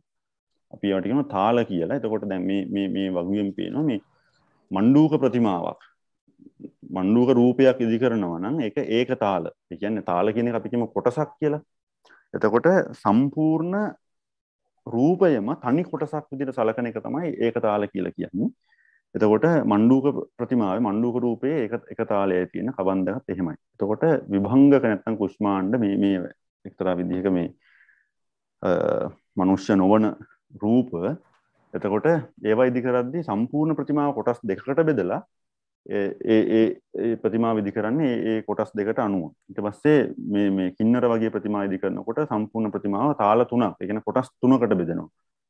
ඊට පස්සේ තමයි මිනුම් ගන්න එක. ඊට පස්සේ වාමන වගේ ප්‍රතිමා කොටස් 4යි. නේ ඊට පස්සේ මේ විග්නේශ වගේ උත්තම පංචතාල, ඒ වගේ පංචතාල ගන්න මේ ගන්න කුබ්ජ බාල වගේ ඒවා ඉදි කරනකොට දැන් ව්‍යාග්‍ර പ്രേත කුමාරිකා වගේ වැසට්තාල, යක්ෂ වේතාල වගේ වැසප්තතාල, ඊට පස්සේ මිනිස් රූප වගේ ඒවා ඉදි කරනකොට අෂ්ටතාල. ඒ කියන්නේ සම්පූර්ණ මිනිස් රූප, සම්පූර්ණ රූපය කොටස් 8කට බෙදලා ඊට පස්සේ ඒ එක කොටසක් 12කට බෙදුවාම එන දුර ප්‍රමාණය තමයි ඇත්තටම දේහාංගුලයක් කියලා කියන්නේ. දැන් අපි ඉස්සෙල්ලා දැක්ක මෙතන අංගුල 12ක් තමයි තාල කියලා කියන්නේ.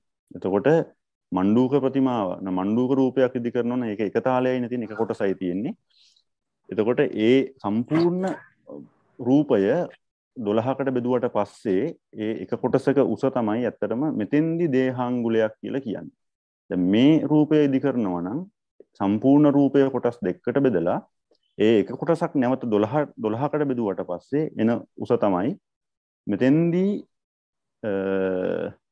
දේහාංගුලයක් කියලා කියන්නේ. දැන් අපි කිව්වොත් එහෙම මිනිස් රූපයක් ගත්තොත් එහෙම මිනිස් රූපය අෂ්ටතාල හින්දා සම්පූර්ණ ප්‍රතිමාවේ උස රූපයේ උස කොටස් 8කට බෙදලා ඒ එක කොටසක් නැවත 12කට බෙදුවට පස්සේ එන උස තමයි දේහාංගුලයක් කියලා කියන්නේ. දැන් ලංකාවේ ලියවිච්ච ශිල්ප ග්‍රන්ථවල ඉදි කරන මේ දක්වලා තියෙන විදිහට බුද්ධ ප්‍රතිමාවක් ඉදි කරන්න ඕන දසතාලයෙන්, උත්තම දසතාලයෙන් අපි දැනට අපි කියමුකෝ දසතාලයෙන් කියලා. දැන් මේ Hindu ප්‍රතිමා ගැන කතා කරන හින්දා මෙතෙන්දි මෙන්න මේ වගේ ඒවා නේද දසතාලයෙන් ඉදි කරන්න කියලා අපිට නිර්දේශ කරලා තියෙනවා. එතකොට දැන් දසතාලය කියලා කියන්නේ සම්පූර්ණ ප්‍රතිමාව කොටස් 10කට බෙදලා ඒ එන එක කොටසක් නැවත 12කට බෙදුවාම ඊට පස්සේ එන්නේ කොටසක උස ප්‍රමාණය තමයි දේහාංගුලයක් වෙන්නේ. දැන් උදාහරණයක් විදිහට ගත්තොත් එහෙම දැන් මෙතන අපි කියමු මේ තාලමාන ක්‍රමය ගැන කතා කරන්නේ. මේ අපි කියමු මේ ප්‍රතිමාව කියලා, මේ x කියලා කියන්නේ ප්‍රතිමාවේ උස කියලා අපි හිතුවොත්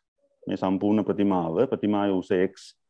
එතකොට මේ අපි දැන් මේ උස තියෙන මේ x කියන උස තියෙන මිනිස් රූපයක් ඉදි කරනවා නම් x කියන උස තියෙන මිනිස් රූපයක් ඉදි කරනවා අපි ඒක මිනිස් රූපය ඉදි කරන්න ඕන අෂ්ටතාල ක්‍රමයට.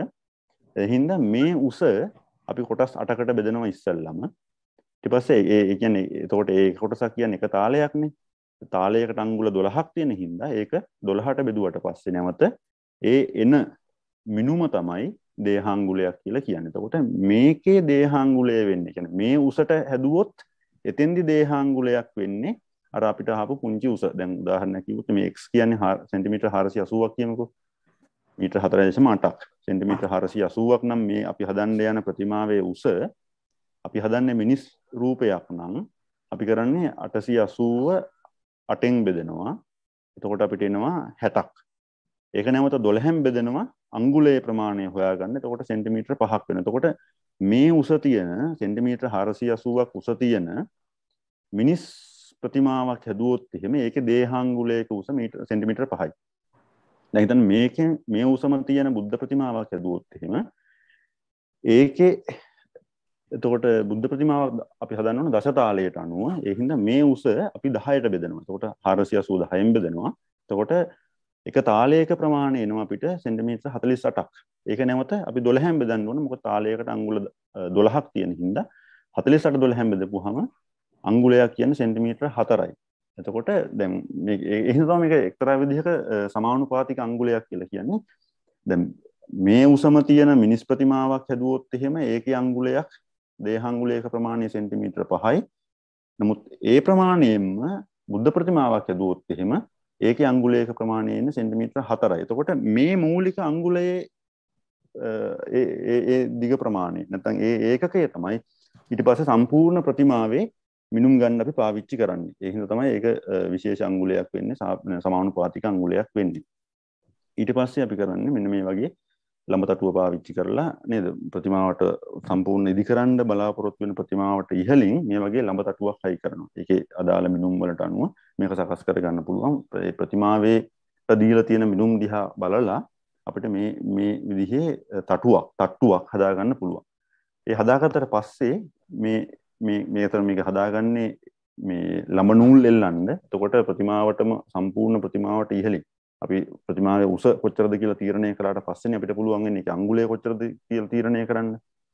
එතකොට අංගුලය තීරණය කරන්න උස ඉස්සලා තීරණය කරන්න ඕනේ. එහෙම තීරණය කළාට පස්සේ ඒ උසට ඉහළින් මේ ළඹ තටුව හයි කරලා මෙන්න මේ විදිහට අපිට ළඹ නූල් එල්ලන්න පුළුවන් පහළට. මම මෙතන මේක කාලයත් සීමා සහිත හින්දා මේ දීර්ඝව මේක සාකච්ඡා කරන්නේ.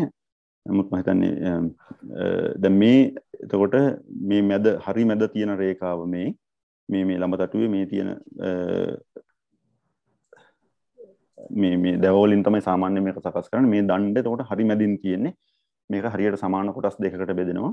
එතකොට මේ දණ්ඩ කෙලවරින් නූලක් පල්ලෙහාට එල්ලපුවාම එතකොට ඒ නූල හරියටම ප්‍රතිමාව දෙකට බෙදනවා. ඒ කියන්නේ හරියටම නරල මැදින්, නාසය මැදින්, මුඛය මැදින් ඇවිල්ලා පපුව මැදින් ගිහිල්ලා ඊට පස්සේ දන හිස් දෙක මැදින් ඊට පස්සේ යටිපතුල් දෙක මැදින් හරියටම පහළට එල්ලෙන විදිහට තමයි. ඒ කියන්නේ ප්‍රතිමාව ඉදි කරන්නේ මේ නූල හරියටම ප්‍රතිමාව දෙකකට බෙදෙන විදිහට. එතකොට මේක තමයි හරි මධ්‍ය සූත්‍රය කියලා කියන්නේ. මැදින් යෙදෙන සූත්‍රය. නැත්නම් ළඹ නූල. ඊට පස්සේ දෙපැත්තටම සමාන ප්‍රමාණ වලින් අරගෙන මේ විදිහට අනිත් නූල් එල්ලවුවාම නේද? කන හරහා යන එකක්, උරහිස හරහා යන ඒවා, දන හිස හරහා යන ඒවා. ඒ වගේ පහළට ඉදිරිපසින් සහ පසුපසින් මේ විදිහට අපි ළම නූල් එල්ලනවා. ළම නූල් එල්ලලා ඊට පස්සේ නිර්දේශ කරන මිනුම් වලට අනුව ප්‍රතිමා විදි කරන එක තමයි සිද්ධ කරන්නේ. දැන් මෙතන මේ දක්වලා තියෙන්නේ ඒ වගේ දැන් මේ උදාහරණ මේ ළම තටුව මෙහෙම මෙතන හයි කරාට පස්සේ මේ වගේ අපිට ළම නූල් පහළට එල්ලන්න පුළුවන්. ඊට පස්සේ ඒ සුදුසු පරිදි අපිට මිනුම් අරගෙන මේක ඉදි කරන්න පුළුවන්. මෙතන දක්වලා තියෙන්නේ ඒ විදිහම ඒ ඉදි කරාට පස්සේ මේ ළම නූල් සහිතව ඒ රූපය දක්වලා තියෙන මේ මෙතන තියෙන මේ සූත්‍රවල නම් මැදින් යන හින්දා මධ්‍ය සූත්‍රය කියලා කියනවා. දෙපැත්තෙන් යන ඒවා පාර්ශ්ව සූත්‍ර, ඊට පස්සේ කන හරහා යන ඒවා කර්ණ සූත්‍ර, කිහිලි හරහා යන ඒවා කක්ෂා සූත්‍ර, ඊටත් පස්සේ කක්ෂා කිහිලි වලටත් එහා පැත්තෙන් අත් හරහා යන ඒවට කක්ෂාපතයන්ත සූත්‍ර ඒ වගේ නම් දීලා තියෙනවා. එතකොට මේ සිරස් අතට එල්ලන නූල් පිළිබඳව. එතකොට ඒවා අපි පාවිච්චි කරනවා. ඊට අමතරව මේ තිරස් අතට නූල් පාවිච්චි දැන් සිරස් නූල් පාවිච්චි කරන්නේ නැත්නම් ප්‍රතිමාවේ සමමිතිය රැකගන්න. ඒකෙන් අදහස් කරන්නේ නේද? ප්‍රතිමාව ඉදි කරාට පස්සේ දකුණු පැත්ත වගේම වම් පැත්තත් ඒහා සමානවම තියෙන හරි සමාන කොටස් දෙකක් තියෙන්න ඕන. එහෙමනේ සාමාන්‍ය මිනිස් රූපයක් ගත්තත් සමමිතියක් තියෙනවා. එතකොට ඒ සමමිතිය රැකගන්න තමයි අපි සිරස් නූල් පාවිච්චි කරන්නේ. එතකොට අනිත් පැත්තෙන් අර සමාන්තර භාවය රැක ගැනීම සඳහා අපිට මේ තිරස් සමාන්තර භාවය රැක ගැනීම සඳහා මේ තිරස් නූලුත් ඕන වෙනවා. එතකොට ඒකට මේ හරස් අතට අපි තව නූල් ගණනාවක් පාවිච්චි කරන මේ පැත්තෙන් කණු හිටවල අපිට මේ නූල් අදින්න පුළුවන්. එතකොට මේ තියෙන උස්නීෂය හරහා ඔළුව මුදුනේ පොඩි නිරායෑමක් වගේ තියෙන කොටසක් තියෙනවා. ඒක මහා පුරුෂ ලක්ෂණයක් විදිහට තමයි ප්‍රතිමාවල ඉදිරිපත් කරලා තියෙන්නේ. එතකොට ඒ හරහා යන සූත්‍රයක් තියෙනවා. ඒක තමයි උස්නීෂ සූත්‍ර. ඊට පස්සේ කේශාන්ත සූත්‍ර කියලා කියන්නේ මේ නරලයි කෙස් වැටියයි හමුවන තැන ඒ හරහා යන සූත්‍රය. ඊට පස්සේ ඇස් මැදින් යන සූත්‍රයක් නාක්ෂි සූත්‍රය. ඊට පස්සේ නාසයේ කෙළවරින් යන එක පුට සූත්‍රය. ඊට පස්සේ මේ නිකට යටින් යන සූත්‍රය මේ හන්වන්ත සූත්‍රය නේද? ඊට පස්සේ මේ බෙල්ල හරහා යන සූත්‍රයක් තියෙන එක ගල සූත්‍රය. ඔය වගේ හරස්තරත් නූල් ඒවත් නූල් තමයි අපි සූත්‍ර කියලා කියන්නේ නූල්නේ. ඒ වදින ඊට පස්සේ මේ දණහිස හරහා පතුල් හරහා නේද මේ වලලු කර හරහා ඒ වගේ හරස් අතරත් නූල් පාවිච්චි කරනවා. ඊට පස්සේ මේ මූලික සැකස්ම හදාගත්තට පස්සේ අපිට පුළුවන් ඉදිකිරීම කරන්න. එතකොට මේ ඒ සඳහා මේ අතන මේ වගේ මිනුම් නියම කරලා තියෙනවා. මේ සිටිපිලිමේ ප්‍රධාන මිනුම් මේ සිරස් මිනුම් තමයි මේ මෙතෙන් දක්වලා තියෙන්නේ. එතකොට ඒ අවයවවල මිනුම් කොයි වගේද කියන එක මෙතෙන්දී අත්‍තරම ඉදිරිපත් කරලා තියෙනවා. එතකොට උෂ්ණීෂය කොච්චරක් වෙන්න ඕනද? මේ අංගුල කියලා කියන්නේ එතකොට අපි අර ගත්ත සාපේක්ෂ අංගුල සමානුපාතික අංගුලය. අපි අර සම්පූර්ණ උස අරගෙන ඒක 10ට බෙදලා එතනම ඊට පස්සේ ඒක නැවත 12ට බෙදලා ගත්තනේ මේ කිසියම් ඒකකයක් සොයාගත්තනේ. අන්න ඒ ඒකකය ඒ අංගුලය තමයි මේ හැමතැනකදීම පාවිච්චි කරන්නේ. ඒකෙන් තමයි මේ මිනුම් ගන්නෙ. උෂ්ණීෂයේ අංගුල එකක් වෙන්න ඕන. උෂ්ණීෂ මූලෙන්ද කේශාන්තයට ඒ කියන්නේ මේ උෂ්ණීෂ මූලයේ ඉඳලා මෙතන කෙස් කෙලවර දක්වා අංගුල 3යි ඒ ආදී විදිහට මේ සම්පූර්ණ මිනුම් දීලා තියෙනවා සම්පූර්ණ උස අංගුල 124ක් වෙන්න ඕනේ. දැන් අපි කිව්වා මේ තාලයකට තියෙන අංගුල 12යි තාල 10කින් තමයි හදන්න ඕන. එතකොට අංගුල 120යි හරි විදිහට නම් බැලුවොත් සම්පූර්ණ උස එන්නේ නේද? තාලයකට අංගුල 12යි තාල 10ක් තිබ්බොත් 120යි නේ. එතකොට 10 වරක් 12. නමුත් මෙතන සම්පූර්ණ උස අංගුල 124ක් තියෙනවා. ඒකට හේතුව තමයි බුද්ධ ප්‍රතිමාව ඉදිකරන්න නිර්දේශ කරන්නේ ශිල්ප ග්‍රන්ථ උත්තම දශ තාලයෙන්. එතකොට උත්තම දශ තාල කියලා කියන්නේ අර විදිහට තාල ප්‍රමාණය 12න් වැඩි කරලා ගත්තට පස්සේ එන මිනුමට තව අංගුල 4ක් එකතු කරාට පස්සේ හැදෙන්නේ උත්තම දශ තාලය. අර විදිහට තාල ප්‍රමාණය 12න් වැඩි කරලා එන මිනුමට මිනුමෙන් 4ක් අඩු කරපුවහම අපිට හම්බ වෙන කනිෂ්ඨ දශ තාලය. හරියටම තාල ප්‍රමාණය 12න් වැඩි කරාට පස්සේ හම්බ වෙන්නේ මධ්‍යම දශ තාලමාන. ඒකට මේ වගේ කිසියම් විදිහක මේ ක්‍රමවත් මූලධර්ම ප්‍රමාණයක් අතරම අනුගමනය කරලා තියෙනවා. විශේෂයෙන්ම මේ ඊටාම විශාල ප්‍රතිමා ඉදි කරද්දී මේ මිනුම් භාවිත කරන එක මේ ශිල්පීය ක්‍රම පාවිච්චි කරන එක වැදගත් වුණා ශිල්පියාට. මොකද එහෙම නැති වුණොත් ඒ ප්‍රතිමාව ඇත්තටම කල් පවතින්නේ නැතුව යනවා. ඒ හැම එකක්ම ඒ කියන්නේ මේකේ පිටිපස්සේ මේ මිනුම් වල ඉදිකිරීම් වල මේ මූලධර්ම වල පිටිපස්සේ තියෙන ඇත්තටම මේ ඉංජිනේරු ශිල්පය නේද? එතකොට ඒ කියන්නේ ඒව ගැන සැලකිල්ල సౌందර්යයත් මේකේ තියෙනවා නේද? අර දෙතිස් මහා පුරුෂ ලක්ෂණ බුදුරජාණන් වහන්සේගේ අර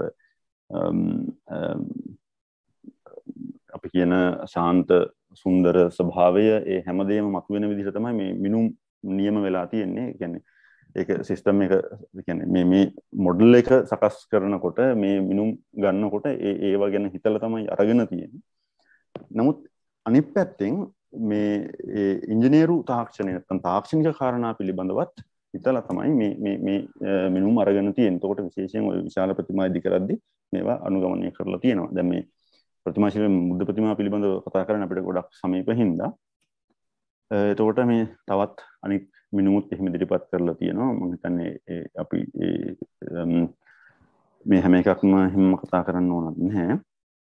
ඊට පස්සේ ප්‍රතිමා ශිල්පයේ ඇතරම මේ එක්තරා විදිහකට බලපුවහම මේ ගණිතය මේ පිටිපස්සේ පාවිච්චි වෙලා තියෙන්නේ කොහොමද කියලා බැලුවොත් අපිට ඇතර මේක වෙනමම මේ සම්බන්ධයෙන් අධ්‍යයනයක් කරන්න ඕන එකක්. කොහොමද ඇතරම මේ මිනුම් අරගෙන තියෙන්නේ සහ මම කියන්නේ ප්‍රතිමා විතරක් නෙවෙයි වාස්තු විද්‍යාව නැත්නම් ශිල්ප ග්‍රන්ථවල ශිල්ප ශාස්ත්‍රයේ කොහොමද ගණිතය පාවිච්චි වෙලා තියෙන්නේ කියන එක. එතකොට මේක නිකන් උදාහරණයක්. එතකොට දැන් ප්‍රතිමා ශිල්පයේ දැන් මේක හාරිපුත්‍රයෙන් ගත් එකක්. මේ අර අපි ඉස්සලා කියපු මේ පද්‍යයෙන් ඉදිරිපත් කරන පද්‍යයෙන් මිනුම් ඉදිරිපත් කරන නැත්නම් සිද්ධාන්ත ඉදිරිපත් කරන අවස්ථාවක්. මේකට උදාහරණයක්. මේක කියනවා මේ වට ප්‍රමාණය ඒ අවයවවල වට ප්‍රමාණය ගන්නකොට විස්කම්භය වගේ 3 ගුණයක් වට ප්‍රමාණය ගන්න කියලා. ඕනෑම තැනක වට ප්‍රමාණය එතන විස්කම්භය වගේ 3 ගුණයක් ගත්තාම හරි කියන එක තමයි මේ සාරිපුත්‍රය කියන්නේ.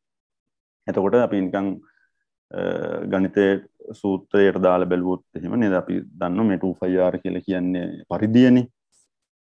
වෘත්තයක පරිධිය තමයි 2πr කියලා කියන්නේ. එතකොට ඒක අපි බැලුවොත් එකකින් එයාලා අරගෙන තියෙන මේ 5 කියන අගය 3ක් වෙන විදිහට තමයි අරගෙන තියෙන්නේ. එතකොට අපි දන්නවා දැන් ඒක හරිය ඒ කියන්නේ 5 අගය 3ක් නෙවෙයි 3ට වඩා වැඩි. නමුත් මේ වගේ සාමාන්‍ය ඒ කියන්නේ මේක මේ ගණිත මේ කටයුත්තක් නෙවෙයි නැත්නම් මේ ගණන් හැදීමක් නෙවෙයි. එහෙම නැත්නම් වෙන සූක්ෂම විදිහට ගණිතය වැදගත් වෙන තැනක් නෙවෙයි. ඒ නිසා මේ ප්‍රායෝගික භාවිතයකදී කලා නිර්මාණ වගේ එකදී මේ වගේ අගයක් ගත්තට කමන්නේ. එහෙම නැත්නම් දෙතරම දැන් මේ යුගයේ වෙද්දී අතරම මේ 5 වල අගය හරියට හොයාගෙනත් නැහැ. ඉතින් නමුත් මේ ආසන්න අගයක් අරගෙන මේ වට ප්‍රමාණය අරගෙන තියෙන බව තමයි අපිට පේන්නේ. මේ ඒ වගේ 5 අගය 3ක් සහ ඒවා වෙනස් වෙච්ච හැටි අපි අවශ්‍ය නම් පස්සේ ඒක ගැන කතා කරන්න පුළුවන්. ඊට පස්සේ මේ කාලය වේගයෙන් යන හින්දා මම චිත්‍ර ශිල්පයට යනවා ඉක්මනින්ම. එතකොට චිත්‍ර ශිල්පය කියන එක අපි චිත්‍ර කියන වචනේ තමයි පාවිච්චි කරන්නේ. හැබැයි ශිල්ප ග්‍රන්ථවලට ගිහිල්ලා බලපුවම මේ චිත්‍ර කියන වචනය චිත්‍ර ගැන චිත්‍රවලටම විතරක් පාවිච්චි කරපයක් නෙමෙයි. දැන් හොඳ උදාහරණය තමයි ලංකාවේ ලියුණ මංජුශ්‍රී භාෂිත චිත්‍රකර්ම ශාස්ත්‍රය. දැන් මේ හැම පරිච්ඡේදයක් අවසානයේම ඒකේ තියෙන චිත්‍රකර්ම ශාස්ත්‍රයේ අවල් පරිච්ඡේදය අවසන් වුණා කියලා ඉවරයි. එතකොට මේ හැබැයි චිත්‍ර ගැන කිසිම දෙයක් නැහැ ඒ කෘතියේ. ඒ පරිච්ඡේදයක චිත්‍ර ගැන මොකුත් නැහැ. ඒ ඔක්කොම කතා කරන්නේ මේ ප්‍රතිමා නෙලීම, බුද්ධ ප්‍රතිමා ඉදි කිරීම, බෝධිසත්ව ප්‍රතිමා ඉදි කිරීම, ඒ වගේ දේවල් පිළිබඳව ප්‍රතිමා ගැන තමයි සම්පූර්ණයෙන්ම කතා කරන්නේ චිත්‍රකර්ම ශාස්ත්‍රය. හැබැයි ඒකේ නම දෙහිලා තියෙන්නේ චිත්‍රකර්ම කියලා. එතකොට එතෙන්දී ඇත්තටම චිත්‍ර කියන එක ඇතුලේ මේ ප්‍රතිමා කියන එක තියෙනවා. එතකොට එක්තරා විදිහකට මේ චිත්‍ර කියන එක අර ඡත්‍රපදයක් වගේ මේ ප්‍රතිමා නැත්නම් ඔය බිත්ති කැටයම් අර්ධ උන්නත කැටයම් වගේ ඒවා ඊට පස්සේ සිතුවම් අපි සාමාන්‍යයෙන් මේ චිත්‍ර කියන ඒවා අඳින ඒවා නේ ඒ හැම එකම ඇතුළත් වෙන විදිහේ ඡත්‍රපදයක් අම්බ්‍රෙල්ලා ටර්ම් එකක් විදිහට තමයි චිත්‍ර කියන වචනේ ශිල්ප ග්‍රන්ථවල පාවිච්චි කරන. චිත්‍රවලට අපි සිතුවම් නැත්නම් අපි සාමාන්‍යයෙන් චිත්‍ර කියලා කියන ඒවට චිත්‍ර කියන එක පාවිච්චි කරනවා. ඒ නිසා මේ ශුක්ල වගේ විචාරකයෝ ඩීඑන් ශුක්ල වගේ අය කියන්නේ ආලේඛ්‍ය කියන වචනය තමයි වඩාත් සුදුසු මේ චිත්‍ර කියන එක සඳහා කියලා. එතකොට මේ ප්‍රතිමා කියලා කියන්නේ එක්තරා විදිහක බලපුවම 3D වගේ නේද? ත්‍රිමාන නිර්මාණ. චිත්‍ර කියලා කියන්නේ ද්විමාන නිර්මාණ. මේ ඩයිමෙන්ෂන් දෙකක් තියෙන ඒවා. එතකොට ඒවා ගැන ඇත්තටම මේ ශිල්ප ග්‍රන්ථවල අපිට තොරතුරු හම්බ වෙනවා. දැන් මේ විෂ්ණු ධර්මෝත්තර පුරාණයේ මේ චිත්‍ර වර්ගීකරණය පිළිබඳව ඉදිරිපත් කරලා තියෙන අදහස් කිහිපයක්. ඒතකොට සත්‍ය, වෛනික, නාගර, මිශ්‍ර මේ විදිහට චිත්‍ර වර්ගීකරණය කරලා තියෙනවා. මේ එතකොට මේ සත්‍ය කියන එකේ අපිට අනිත් ඒවාත් එක්ක බලපුවම පේන්නේ ටිකක් දිගට අඳින චිත්‍ර තමයි සත්‍ය. ඒකේ වචනින් කියන්නේ මේ ලෝකයේ ඇති කිසියම් වස්තුවකට සමාන අයුරින් කරන නිර්මාණය කියන්නේ අර මේ ඒ තියෙන එකේ ඒ විදිහටම අඳිනවා. ඒ හින්දාම ඒකට සත්‍ය කියලා කියන්නේ. සුසු අනුපාතය පාවිච්චි කරන්න ඕන. හැබැයි මේක දිගට දික්කතට අඳින රූපයක් විදිහට තමයි සලකලා තින්නේ. මේ අනිත් ඒවාත් එක්ක හිතනකොට අනිත් ඒවායේ ලක්ෂණات එක්ක බලනකොට මේකේ විශේෂ ලක්ෂණයක් විදිහට පේන්නේ ඒක.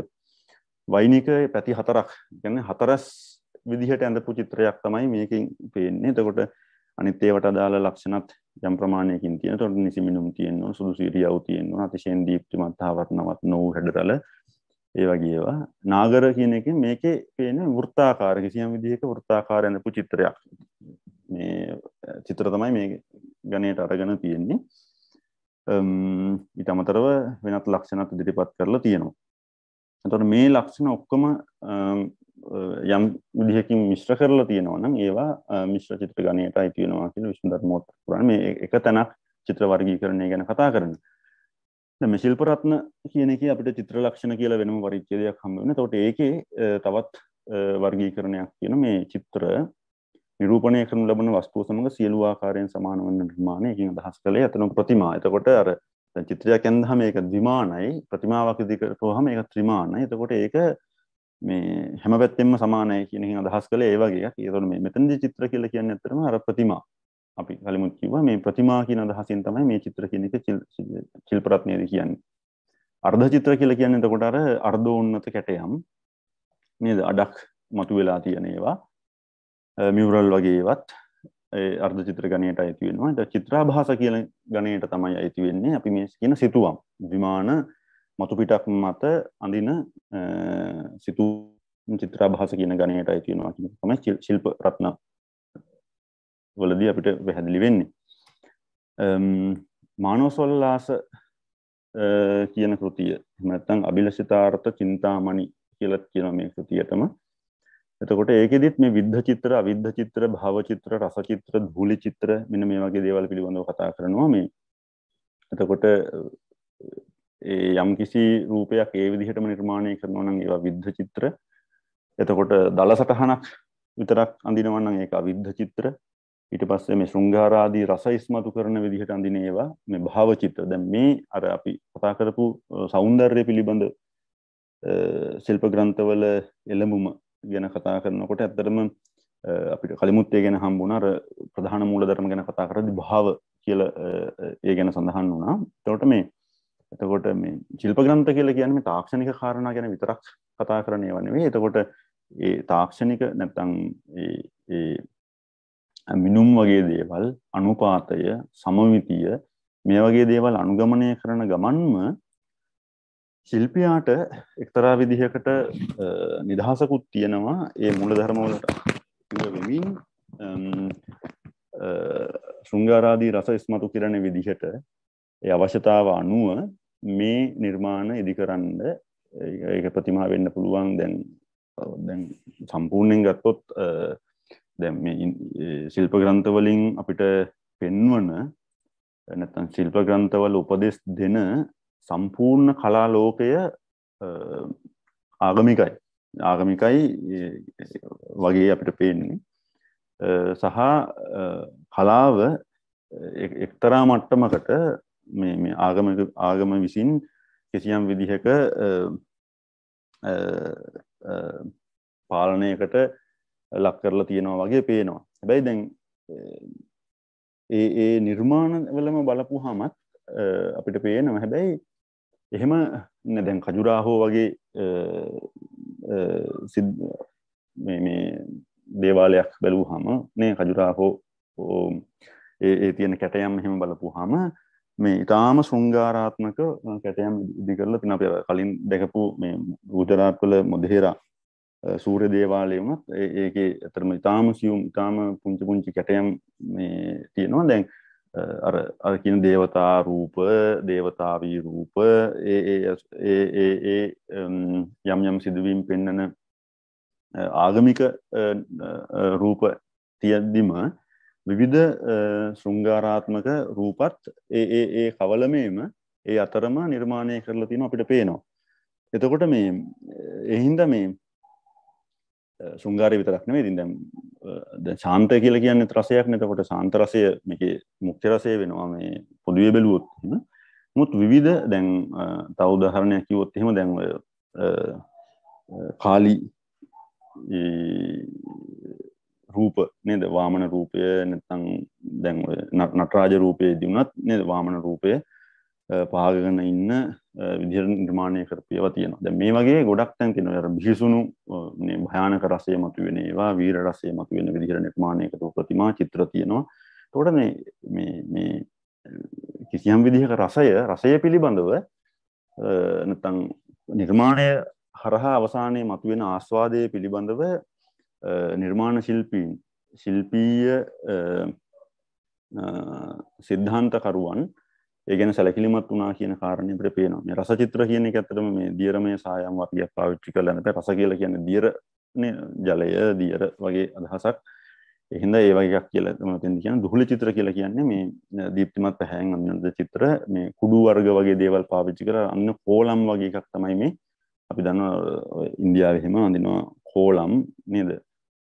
විශේෂ මේ උත්සව වෙලාවදී ඒව තමයි දුහුල චිත්‍ර කියලා කියන්නේ.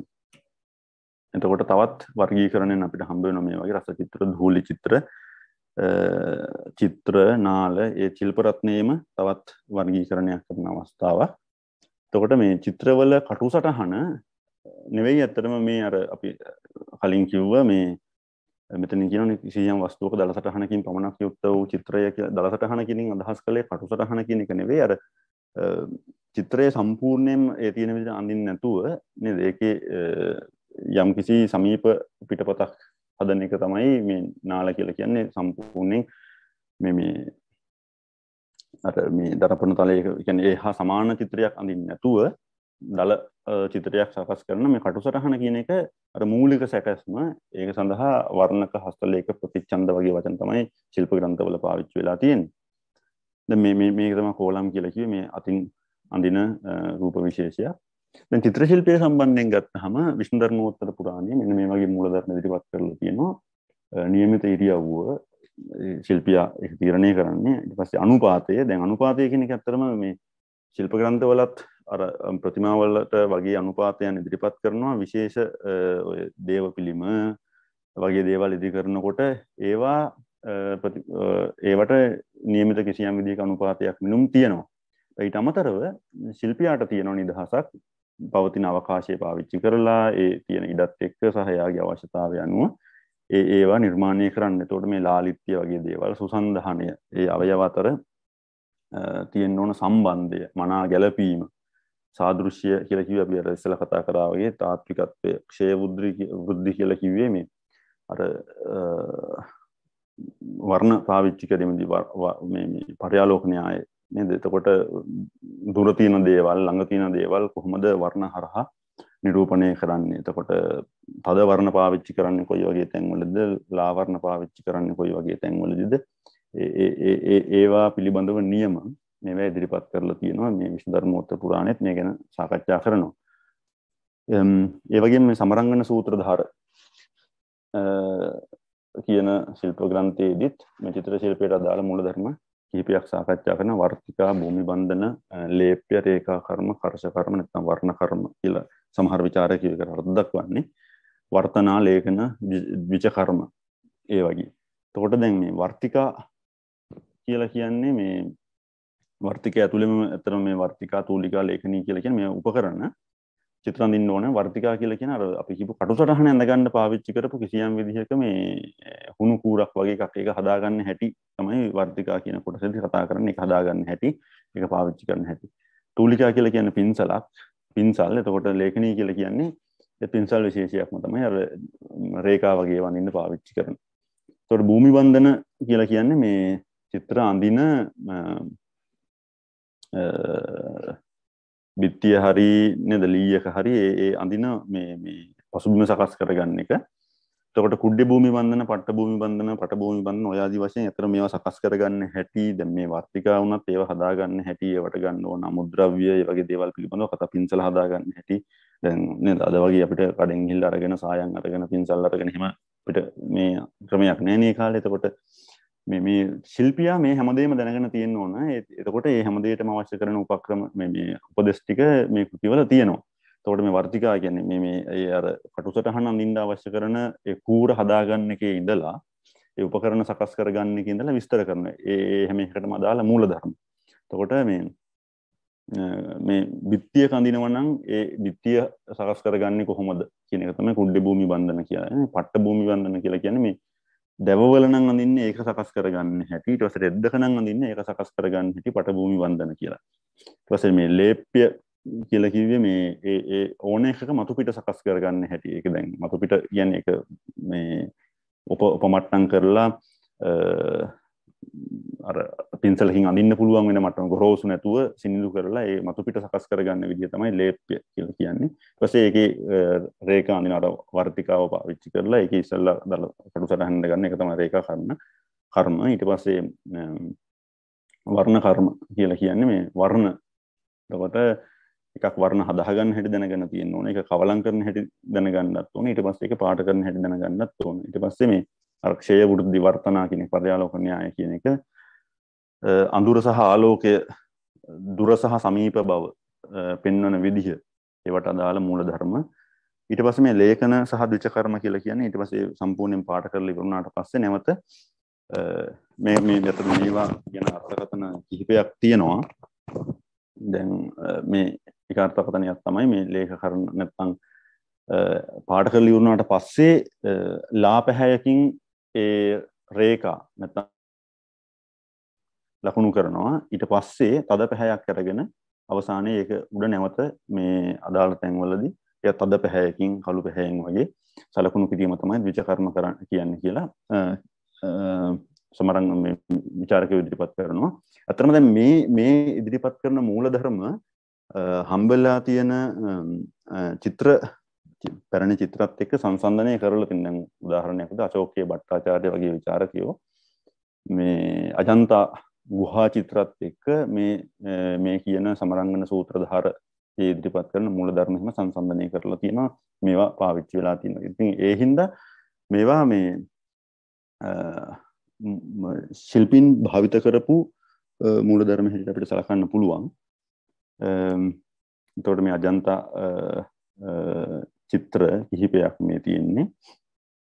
ඊට පස්සේ මම අතන මේ යක් වේගෙන් යනවා මේ කාලය සීමිත හින්දා. සීමිත කියන්නේ ඉක්මන ඉවර වෙන හින්දා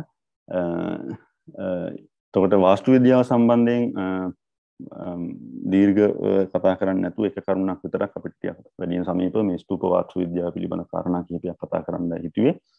එතකොට මේ ස්තූප වාස්තු ස්තූප ඉදිකිරීම සම්බන්ධයෙන් මූලික වශයෙන් මේ වගේ කාරණා ස්තූපයේ අංග නැත්නම් ඉදිකිරීම කෙරෙන විදිහ දිහා බලපුවාම අපිට මේ කාරණා කිහිපයක් පෙළගස්වන්න පුළුවන් මේ විදිහට භූ පරීක්ෂාවක් කරනවා ඉස්සෙල්ලාම කොතන පොළව සුදුසුද ඉදිකිරීම සඳහා මේ විශාල ස්තූපයක් ඉදි කරන්නේ සෑහෙන බරක් සහ ඒ පොළොව ඒකට සුදුසුද කියලා පරීක්ෂාවක් කරනවා. ඒක තමයි භූ පරීක්ෂාව. මේ ගැන මංජුශ්‍රීගේ කෘතියේ තියෙන අතරම වාස්තු විද්‍යා මංජුශ්‍රීගේ වාස්තු විද්‍යා ශාස්ත්‍ර කෘතියේ මේ 3 වෙනි පරිච්ඡේදයේ කොහොමද ස්තූප ඉදි කරන පොළොව ස්තූපයක් ඉදි කිරීම සඳහා සුදුසුද කියලා තීරණය කරන්නේ. ඊට පස්සේ ඒකේ පදනම සකස් අතිවාරම දාන හැටි, පේසාවලලු ඉදි කිරීම නේද, ගර්භය ඉදි කරන හැටි නේද, ගඩොළු ඇති ඊට පස්සේ ඒ ගර්භය ඇතුලේ ධාතු ගර්භය ඒ ගර්භය ඉදි කිරීම විවිධ දේවල් තැන්පත් කිරීම සඳහා ගර්භයන් ඉදි කරනවා. ඊට පස්සේ මේ පැරණි ක්‍රමයට ගජ ස්තම්භ ස්ථාපනය නේද, ඊට පස්සේ හතරැස් කොටුව, ඊට පස්සේ දේවතා කොටුව, පොත් කැරැල්ල. එතකොට පැරණි අවදීයේදී චත්‍රයෂ්ටිය, චත්‍රය එහෙම නැත්නම් චත්‍ර කිහිපයක් තිබුණා. පස්සේ ඒවා වෙනස් වෙලා පොත් කැරැල්ල බවට පත් වෙනවා. මේවා අපි සාමාන්‍යයෙන් කවුරුත් දන්නේ ඒවා. මේ මුදුනේ පොත හා චූඩාමණ්‍යක සකස් වෙනවා. ඊට පස්සේ අර අකුණු සන්නාහකය තමයි මේ වජිර චුම්බටකය කියලා කියන්නේ. එතකොට ඊටාම උස ස්තූපවල මේ සාමාන්‍ය ස්තූපවලත් මේක හයි කරලා තිනවා. වජිර චුම්බටකය නැත්නම් අකුණු සන්නාහකයක් ඉදි කරනවා. එතකොට මේවා ඉදිකිරීම පිළිබඳව ඇත්තටම මේ ශිල්ප ග්‍රන්ථවල තොරතුරු හම්බ නැතරම ස්තූප වාස්තු විද්‍යාව සම්බන්ධයෙන් අපිට හම්බ වෙන තොරතුරු ටිකක් අඩුයි අනිත් ඒවාට සාපේක්ෂව ප්‍රතිමා ශිල්පය එක බැලුවාම. නමුත් පුස්කොළ පොත් කිහිපයක් හම්බ වෙලා තියෙනවා මේ සම්බන්ධයෙන්. විශේෂයෙන්ම මංජුශ්‍රීගේ කෘතිය අපිට මේ සම්බන්ධයෙන් වැදගත් වෙනවා. හැබැයි මංජුශ්‍රීගේ කෘතියෙන් පේන්නේ අර චත්‍රයෂ්ටිය චත්‍රය සවි කරලා තිබුණ ඒ යුගයේ වාස්තු මේ ස්තූපය ඉදිකිරීම සම්බන්ධ තාක්ෂණය තමයි අපිට හම්බ වෙන්නේ. එතකොට මේ ස්තූප වර්ග මම හිතන්නේ මේව නම් කියන්න අවශ්‍ය නැහැ. එතකොට මේ ස්තූප නිර්මාණයේදීත් අර කිව්වා වගේ අපිට මේ ප්‍රමාණ කියන එක වැදගත් වෙනවා. ප්‍රමාණ කියලා කියන්නේ මිනුම්. එතකොට දැන් අපි සාමාන්‍යයෙන් කියන්නේ මේ වගේ විශාල ස්තූපයක් කොහොමද ඔච්චර පැරණි කාලයක දිදි කළේ නේද, මොකද්ද තිබුණ තාක්ෂණය කොහොමද දිදි කළේ කියලා අපි කතා වෙනවා. ඉතින් එක්තරා විදිහක ක්‍රම ශිල්පයක් ඇතරම තිබිලා තියෙනවා නේද. දැන් මහවංශය වගේ කෘති කියවද්දිත් අපිට පේනවා ඒවා මිනුම් ගන්න කොහොමද ගත්තේ කියන ඒවාට යම් යම් තොරතුරු අපිට හම්බ වෙනවා. අර පරිබ්බමන දණ්ඩ නේද, මේ යෂ්ටිය කව කට්ටක් වගේ එකක්, විශාල කව කට්ටක් වගේ එකක් පාවිච්චි කරලා මේ පරිදි එහෙම ලකුණු කරා කියලා සඳහන් වෙනවා. එතකොට ඒ හින්දා මේ කිසියම් විදිහක ක්‍රමවේදයක් මේවට තිබුණ බව පේනවා සහ විධිමත් මිනුම් මේවට පාවිච්චි කරලා තියෙන බව පේනවා. දැන් මේක තැනක අපිට හම්බ වෙනවා මේ පංචාර්ධං අෂ්ට යුග්මාර්ධං ඔය විදිහට කියාගෙන ගිහිල්ලා ඒතේසු සප්තඨානේසු සප්ත සුප්තන්තු සම්තිච. දැන් මේ අතර මේ පුස්කොළ පොත්වල තියෙන මේ පුස්කොළ පොත්වල සාමාන්‍යයෙන් තියෙන සංස්කෘත ටිකක් සංස්කෘත නෙමෙයි සිංහල වුණත් නේද ඒවා සංස්කරණය කරලා අපි ගන්න. එතකොට ටිකක් අර දූෂණීය වුණ භාෂාවක් නේද මේ සප්තඨානේසු කියන එකම ඇත්තටම සංස්කෘතයි පාලි දෙකම මිශ්‍ර වෙලා තියෙන. සප්ත කියලා කියන්නේ සංස්කෘත, ඨාන කියලා කිව්වම මේක පාලි. මට කියන්න ඕනේ මෙතෙන්දී අතන මේ සප්තඨානේසු කියලා කියන්නේ මේ ස්තූපයේ අංග 7ක් තියෙනවා. ඒ අංග 7 පිළිබඳව තමයි මෙතෙන්දී කියන්නේ. මේ ත්‍රිමාලකයේ ගර්භේච ද්විකෝෂ්ඨේ කුන්ත චත්‍රයෝ. එතකොට මේ ත්‍රිමාලක කියලා කියන්නේ එක අංගයක්, ගර්භ කියන්නේ තව එකක්, ද්විකෝෂ්ඨ එතන ද්විකෝෂ්ඨ කිව්වහම කෝෂ්ඨ දෙකක්, කොටු දෙකක් තියෙනවා. කුන්ත චත්‍රයෝ කියන්නේ කුන්ත එකක් චත්‍ර එකක් වගේ තමයි පේන්නේ. ඒ මේකේ බලපුවහම ත්‍රිමාලක කියලා කිව්වම එතන මේ පේසාවලු 3, ගර්භය ඊට පස්සේ 4යි, ද්විකෝෂ්ඨ කියලා කියන්නේ 4ස් කොටුවයි, දේවතා කොටුවයි, එතකොට 6යි. කුන්ත චත්‍රයෝ කියන එක ඇත්තටම මේ දෙකම පොත් කැරල්ලයි චත්‍රයයි නැත්තම් ඒ සම්පූර්ණ කොටසම එකක් විදිහට අරගෙන තියෙන බව තමයි මේකෙන් පේන්නේ. ඉතින් ඒකෙන් පේන්නේ මේ පාදමේ ඉඳලා චත්‍රය දක්වා තමයි ස්තූපයේ උස හැටියට සලකලා තින්නේ. මේක අපිට මේ දෙක එකක් විදිහට ගන්න හිතන්න පුළුවන්. මොකද මේ හැම එකක්ම වෙන වෙනම තමයි දක්වලා තියෙන්නේ. ත්‍රිමාලකේ ඒක එක කොටසක් මාල 3යි. ගර්භ කියලා කිව්වම ඒක වෙනම එකක්. ද්විකෝෂ්ඨ කොටු 2යි. ඊපස්සේ කුන්ත චත්‍රයෝ කියන එක ලියලා තියෙන ඇත්තටම ඉදිරිපත් කරලා තියෙන එකක් විදිහට. ඒ නිසා ඒක එකක් විදිහට තමයි අරගෙන තියෙන්නේ. දැන් මිනුම් දිහා බලපුවහමත් එහෙම ගත්ත බවක් තමයි අපිට පේන්නේ. එතකොට මේ හතට තමයි ඇත්තටම මේ මිනුම් නියම කරලා තියෙන්නේ. එතකොට මේ අපිට පේනවා මේ විවිධ පුස්කොළ පිටපත්වල මේ විවිධාන්දමින් මේ පුස්කොළ පොත් කිහිපයක් ඇත්තටම මේ තියෙන්නේ. ඒවා විවිධාන්දමින් ඒ අංගවලට ගන්න ඕන මිනුම් පිළිබඳව දක්වලා තියෙනවා. ත්‍රිමාලය නම් 5යි. ඒ කියන්නේ පේසාවලු වලට ස්තූපයේ සම්පූර්ණ උස 24ක් කියලා අරගෙන ඒකෙන් කොටස් 5ක් පේසාවලු වලට වෙන් කරනවා. කොටස් 8ක් ගර්භයට, කොටස් 2කමාරක් හතරස් කොටුවට, තව කොටස් 2කමාරක් දේවතා කොටුවට, ඊට පස්සේ කුන්තයට 5යි, චත්‍රයට 1යි. එතකොට ඒ විදිහට තමයි 24. දැන් සමහර සම්ප්‍රදායන් වල 24මාරක් අරගෙන මේ විදිහට මිනුම් අරගෙන තියෙනවා. ඊට පස්සේ මේ වගේ වෙනස්කම් තියෙන සම්ප්‍රදායට. ඇත්තටම දැන් මේ මිනුම් මේ සංසන්දනය කරලා තියෙනවා මේ ඇතම් ස්තූපත් එක්ක. දැන් මේ මහාචාර්ය චන්ද්‍රා වික්‍රමගේ මහත්තයාගෙන් තමයි අතරම මේ ගත්තේ. එතුමාගේ මිනුම් තමයි මේ තියෙන්නේ. රුවන්වැලිසෑයේ තියෙන අර පරිවාර චෛත්‍යයකින් ගත්ත මිනුම් මේ තියෙන්නේ. එතකොට මේ ඒවා අපි අර මේ පුස්කොළ පිටපත්වල දීපු ප්‍රමාණවලට දාලා බැලුවොත්, මනලා බැලුවොත් එහෙම අපිට හම්බ වෙනවා මෙන්න මේ වගේ මිනුම්. එතකොට මේ කියන්නේ මේ සෙන්ටිමීටර 143.7ක් තමයි සම්පූර්ණ උස. එතකොට ඒක අපි ඇත්තටම ඒ මිනුම් අපි අර කලින් දැක්ක පුස්කොළ පොත්වල දෙන මේ සමානුපාතික කොටස් වලට අනුව නැවත අර්ථකථනය කළොත් එහෙම ඒ කොටස් වලට මෙන්න මේ විදිහට මිනුම් අපිට හම්බ වෙනවා. දැන් මේ සැබෑ මිනුම් එක සංසන්දනය කරලා බැලුවම අපිට පේනවා මේ එකක්වත් හරියට මේත් එක්ක යන්නේ නැහැ. හැබැයි මේ මුළු උස සමහර තැන්වලදී හරියටම සමානයි. මේ මුළු උස සමාන වෙන්න ඕන. මේ අපි මේ උසම අරගෙන වයින්නේ හින්දා මේ එකක්වත් එහෙම ගිහිලා නැති බව පේනවා. එතකොට හැබැයි ආසන්න වශයෙන් මේවා සමාන වෙන බවක්, ආසන්න වශයෙන් ඇතැම් මේවා එහෙම සමීප වෙන බවක් පේනවා. ඒ නිසා මේ ඒවා 100%ක් එහෙම අනුගමනය වෙලා නැතත් යම් කිසි විදිහකින් මේ සම්ප්‍රදායන් දෙකම පාවිච්චි වුණා කියලා අපිට හිතන්න පුළුවන්. මේ සම්පූර්ණ උස කොටස් 24ක් එහෙමත් නැත්නම් කොටස් 24මාරක් වෙන විදිහට අරගෙන මේක මේ මිනුම් අරගෙන ස්තූප සකස් කරා කියලා අපිට හිතන්න පුළුවන්. ඉතින් එකක් තමයි මේ ස්තූපවල හැඩය එක්තරා විදිහක අර භක්තිය, ශ්‍රද්ධාව දැනෙන විදිහට සකස් වෙලා තියෙනවා. ඊට පස්සේ ඒකට යම් අංග సౌందర్యාත්මක විදිහට එකතු කරගෙන තියෙනවා. එතකොට ඇත්තටම දැන් මේකේ ඉතුරු කොටසක් අපි කතා කරන්න හිටියම මේ సౌందර්ය පිළිබඳව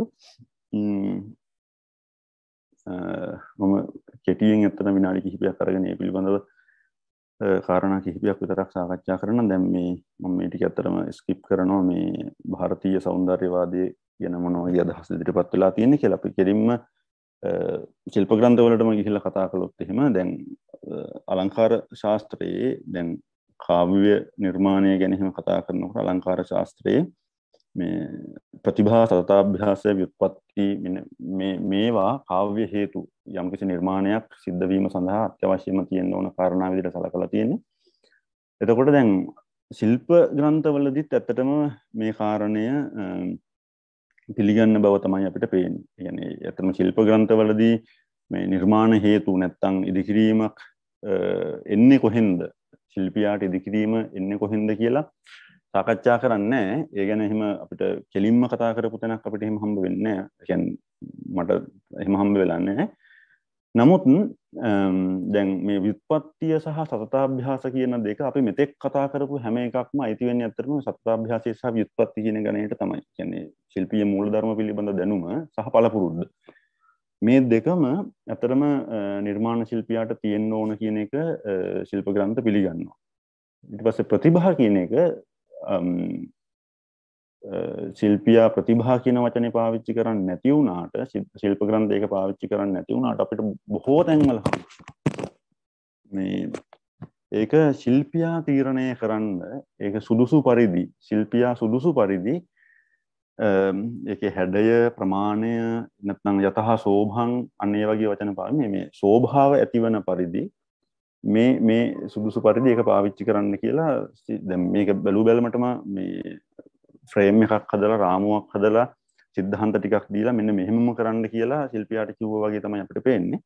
නමුත් ශිල්පියාට ඒ දැන් අර දේව පිළිම ඒ වගේ දේවල් ඉදි කරද්දී ශිල්පියාට ගන්න පුළුවන් නිදහසේ සීමාවක් තියෙනවා. ඒ සීමාව ඇතුලේ කිසියම් විදිහක ශිල්පියාට නිර්මාණශීලීත්වයට ඉඩක් දීපු බවක් පේනවා. ඒ නිසා එක්තරා විදිහකට මේ ප්‍රතිභා කියන එකත් ශිල්පීය ශිල්ප ග්‍රන්ථ පිළිගන්න බවක් අපිට පේනවා. දැන් තව අපි කතා කළොත් එහෙම මේ නාට්‍ය ශාස්ත්‍රය වගේ කෘතියකදී අපිට ඉදිරිපත් කරන්න මේ විභව අනුභව විචාරි භව මේවා හරහා ඒවා එකතු වෙන්නේ මේ රස නිෂ්පත්තිය සිද්ධ වෙනවා කියන එක නේද? අපි කවියක් නාට්‍යයක් ගීතයක් අහපුවාම බැලුවාම රස විඳිනකොට ඒක සිද්ධ වෙන්නේ කොහොමද නේද? එතකොට ඒ අය නළු නිළියෝ රඟ දක්වනවා. ඒ අය රඟ දක්වන දේවල් දිහා බලාගෙන ඉඳලා අපේ තියෙන භාවයන් පිබිදිලා ඇවිල්ලා අපිට රසයක් දැනෙනවා. ඒක තමයි නාට්‍ය ශාස්ත්‍රයේ කියන්නේ. එතකොට දැන් ශිල්ප ශාස්ත්‍රවලදීත් ඇත්තටම දැන් සමරංගන සූත්‍රධාර වගේ වෙලෙදි මේ භාව ප්‍රකෝපණය සහ භාව ව්‍යක්ති වගේ වචන පාවිච්චි කරන මේ භාවයන් මතුවෙන විදිහට දැන් මේ ෂඩංගවලදීත් භාව කියන වචනම පාවිච්චි වෙනවා. එතකොට ඒ අපි කියමුකෝ මූර්තියක් නම් චිත්‍රයක් නම් ඒක බැලුවට පස්සේ ඒ ශෘංගාරාදී රස මතුවෙන විදිහට ඒක නිර්මාණය කරන්නේ කොහොමද? ඒ සඳහා පාවිච්චි කළ යුතු උපක්‍රම මොනවද කියන කාරණා ගොඩක් විස්තරාත්මකව නැතත් ඇතැම් ශිල්ප ග්‍රන්ථවලදී පාවිච්චි වෙලා තියෙනවා.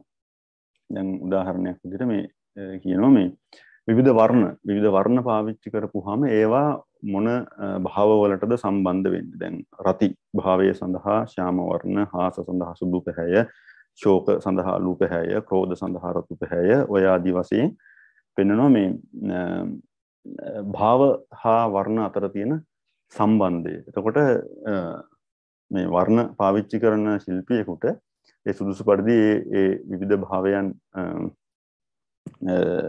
ඉදිරිපත් කිරීම සඳහා මේවා පාවිච්චි කරන්න පුළුවන්. දැන් අලංකාර වාදයත් එක්ක මේ බැලුවොත් එහෙම අපිට පේනවා අපි දැන්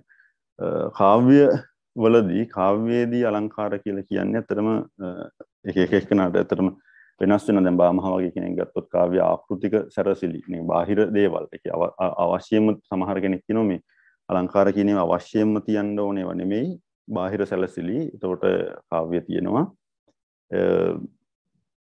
තවදුරටත් ලස්සන කිරීම සඳහා අලංකාර පාවිච්චි කරන්න පුළුවන්. එතකොට ඒ වගේ අදහසකින් ඇත්තටම ප්‍රතිමාවේදීත් අලංකාර කියන එක පාවිච්චි කරලා තියෙන බව අපිට පේනවා. මේ වාස්තු විද්‍යාවේදී චිත්‍රවලදීත් ප්‍රතිමාවලදීත් අලංකාර භාවිත කරන එක තමන්ගේ නිර්මාණය තවදුරටත් සෞන්දර්යාත්මක වීම සඳහා හේතු වෙනවා කියන අදහස ඉදිරිපත් වෙනවා.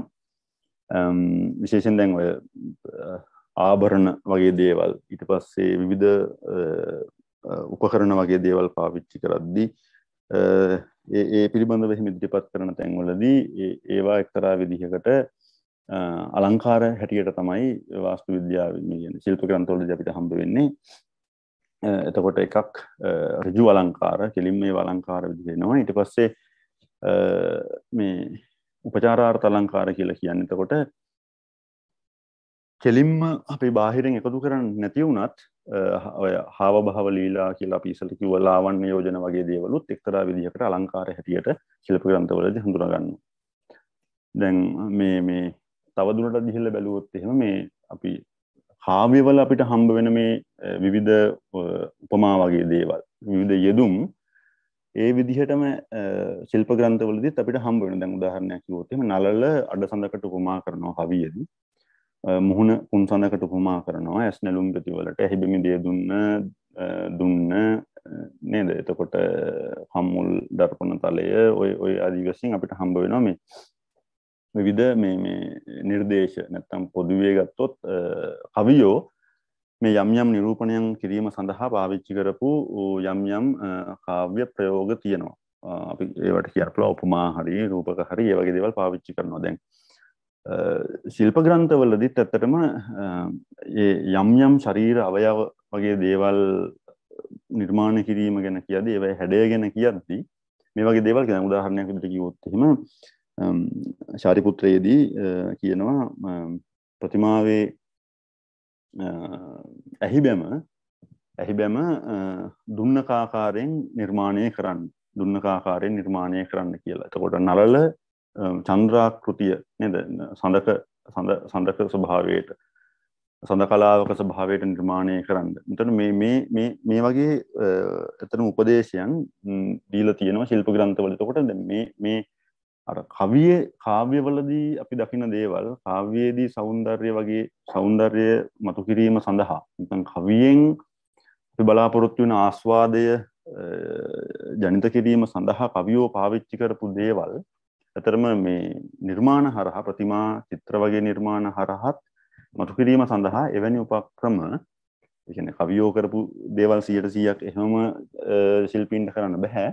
නමුත් එවැනි උපක්‍රම ශිල්පීන් පාවිච්චි කරපු බව අපිට පේනවා. ඒකෙන් කියන්නේ එතකොට අර ශිල්පීන් මේ නිර්මාණයකින් අවසානයේ මතුවෙන රසය පිළිබඳව හැම වෙලාවකම සාවධාන වුණ අර කියන තාක්ෂණික උපක්‍රම ටික පාවිච්චි කරන ගමන්ම මේ පිළිබඳව සාවධාන වුණා කියන එක අපිට පේනවා. එතකොට දැන් මේ උපමා අලංකාර, රූපක අලංකාර, අතිශයෝක්ති අලංකාර කියන ඒවා එතරම් කවිවලදී පාවිච්චි වෙනවා. ඒවා අර තාත්වික කියන්නේ එහෙමම නෑ. ඒවා එක්තරා විදිහකට අර පරමාදර්ශී ස්ත්‍රී පුරුෂ රූප පිළිබඳව තමයි ඒවෙන් අපිට කියන්නේ. ඉතින් ඒ කියන්නේ අපි එහෙම බැලුවොත් එහෙම.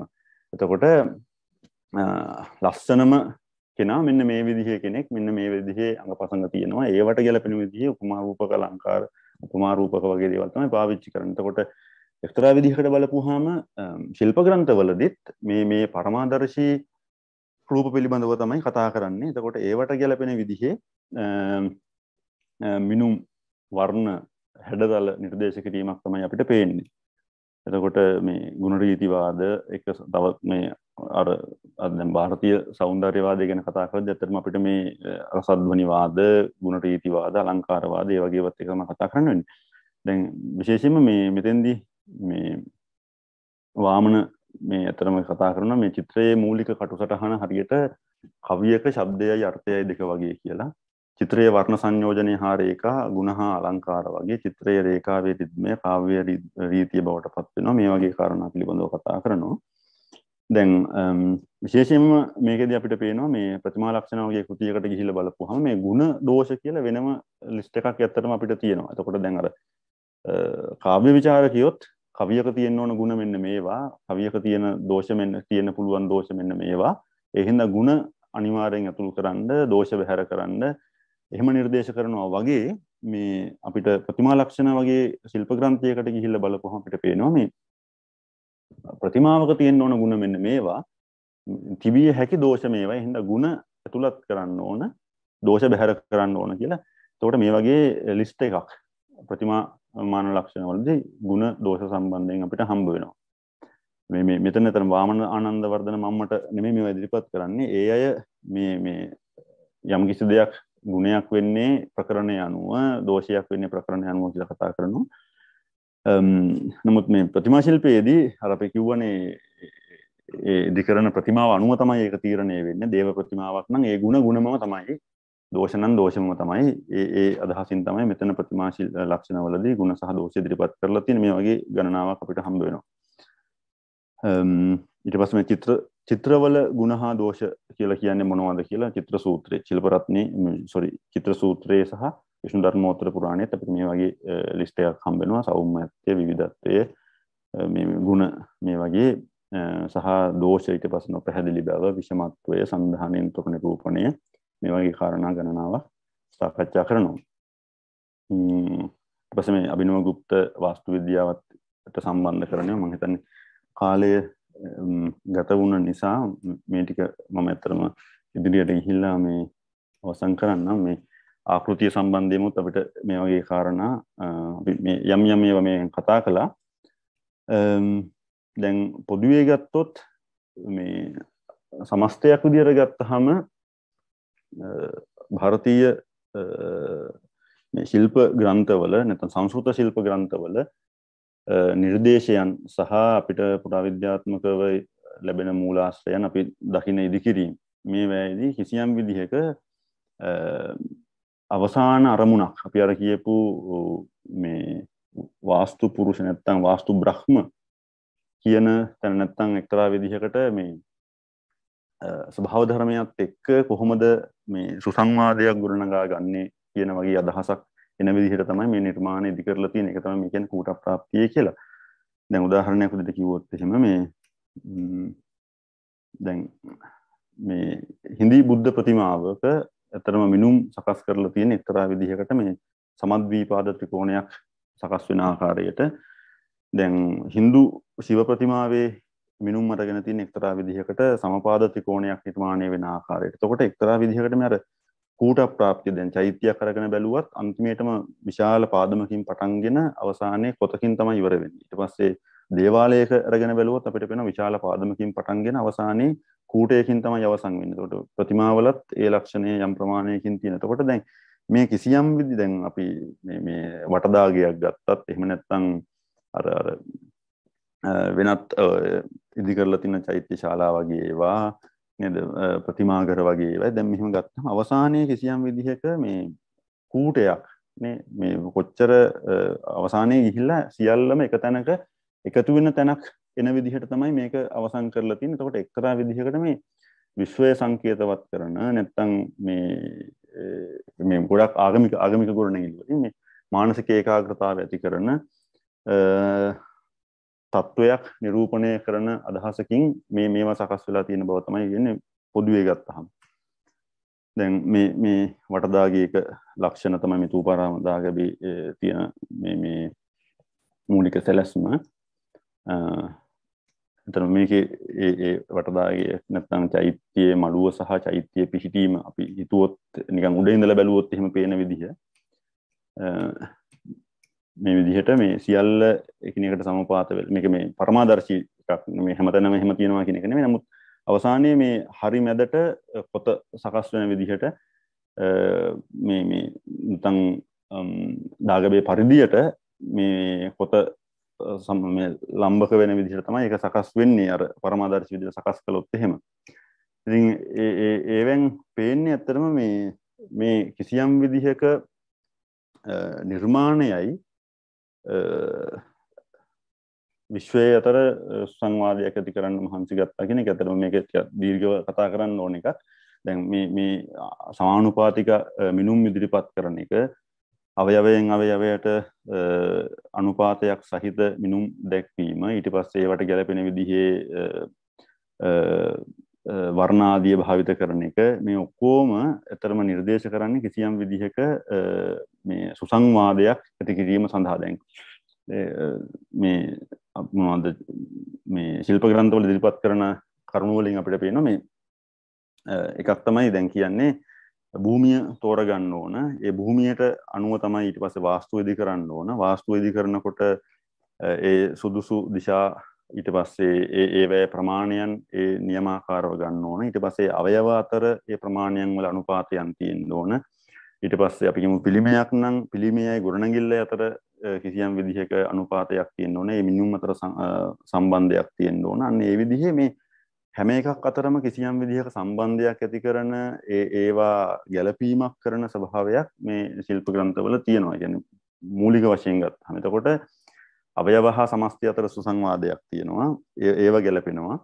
ඊට පස්සේ අවයවයි පසුබිමයි අතර අවකාශය අතර සංවාදයක් ඇති කරන සුසංවාදයක් ඇති කරන ඒව ගලපනවා. ඊට පස්සේ දැන් සමහර ලාවට මිනුම් ගන්නේ ශිල්පියාගේ ශරීරයේ එක්ක මැද ඇඟිල්ලේ මැද පුරුකින් හරි එක්කෝ ඒ අනුග්‍රාහකයාගේ මැද ඇඟිල්ලේ මැද පුරුකින් හරි ඒ විදිහට අරගෙන මේ මිනිසා මිනිස් සිරුර සහ මේ ඉදිකිරීම අතර කිසියම් විදිහක ගැළපීමක් ඇති කරන්න අනුපාත ඒකට සමානුපාතික වෙන සමානුපාතික වීමක් ඇති කරන්න උත්සාහ දරනවා. ඊට පස්සේ පරිසරයයි ගොඩනැගිල්ල අතර සුසංවාදය, ඊට පස්සේ නිර්මාණයයි අවසානයේ මේ විශ්වය අතර සුසංවාදයකට හේතුව එහෙම සුසංවාදයක් ගොඩනගන්න උත්සාහ දරන බවක් තමයි කියන්නේ මූල ධර්මයක් විදිහට ගත්තම අපිට පේන්නේ.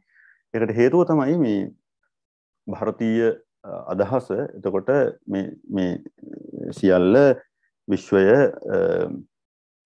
අර බ්‍රහ්මන් තත්වය මේ සියල්ලම එකයි. ඒ හැම එකක් අතරම කිසියම් විදිහක සුසංවාදයක් තිබ්බහම තමයි පැවැත්ම තියෙන්නේ කියන අදහස තියෙන හින්දා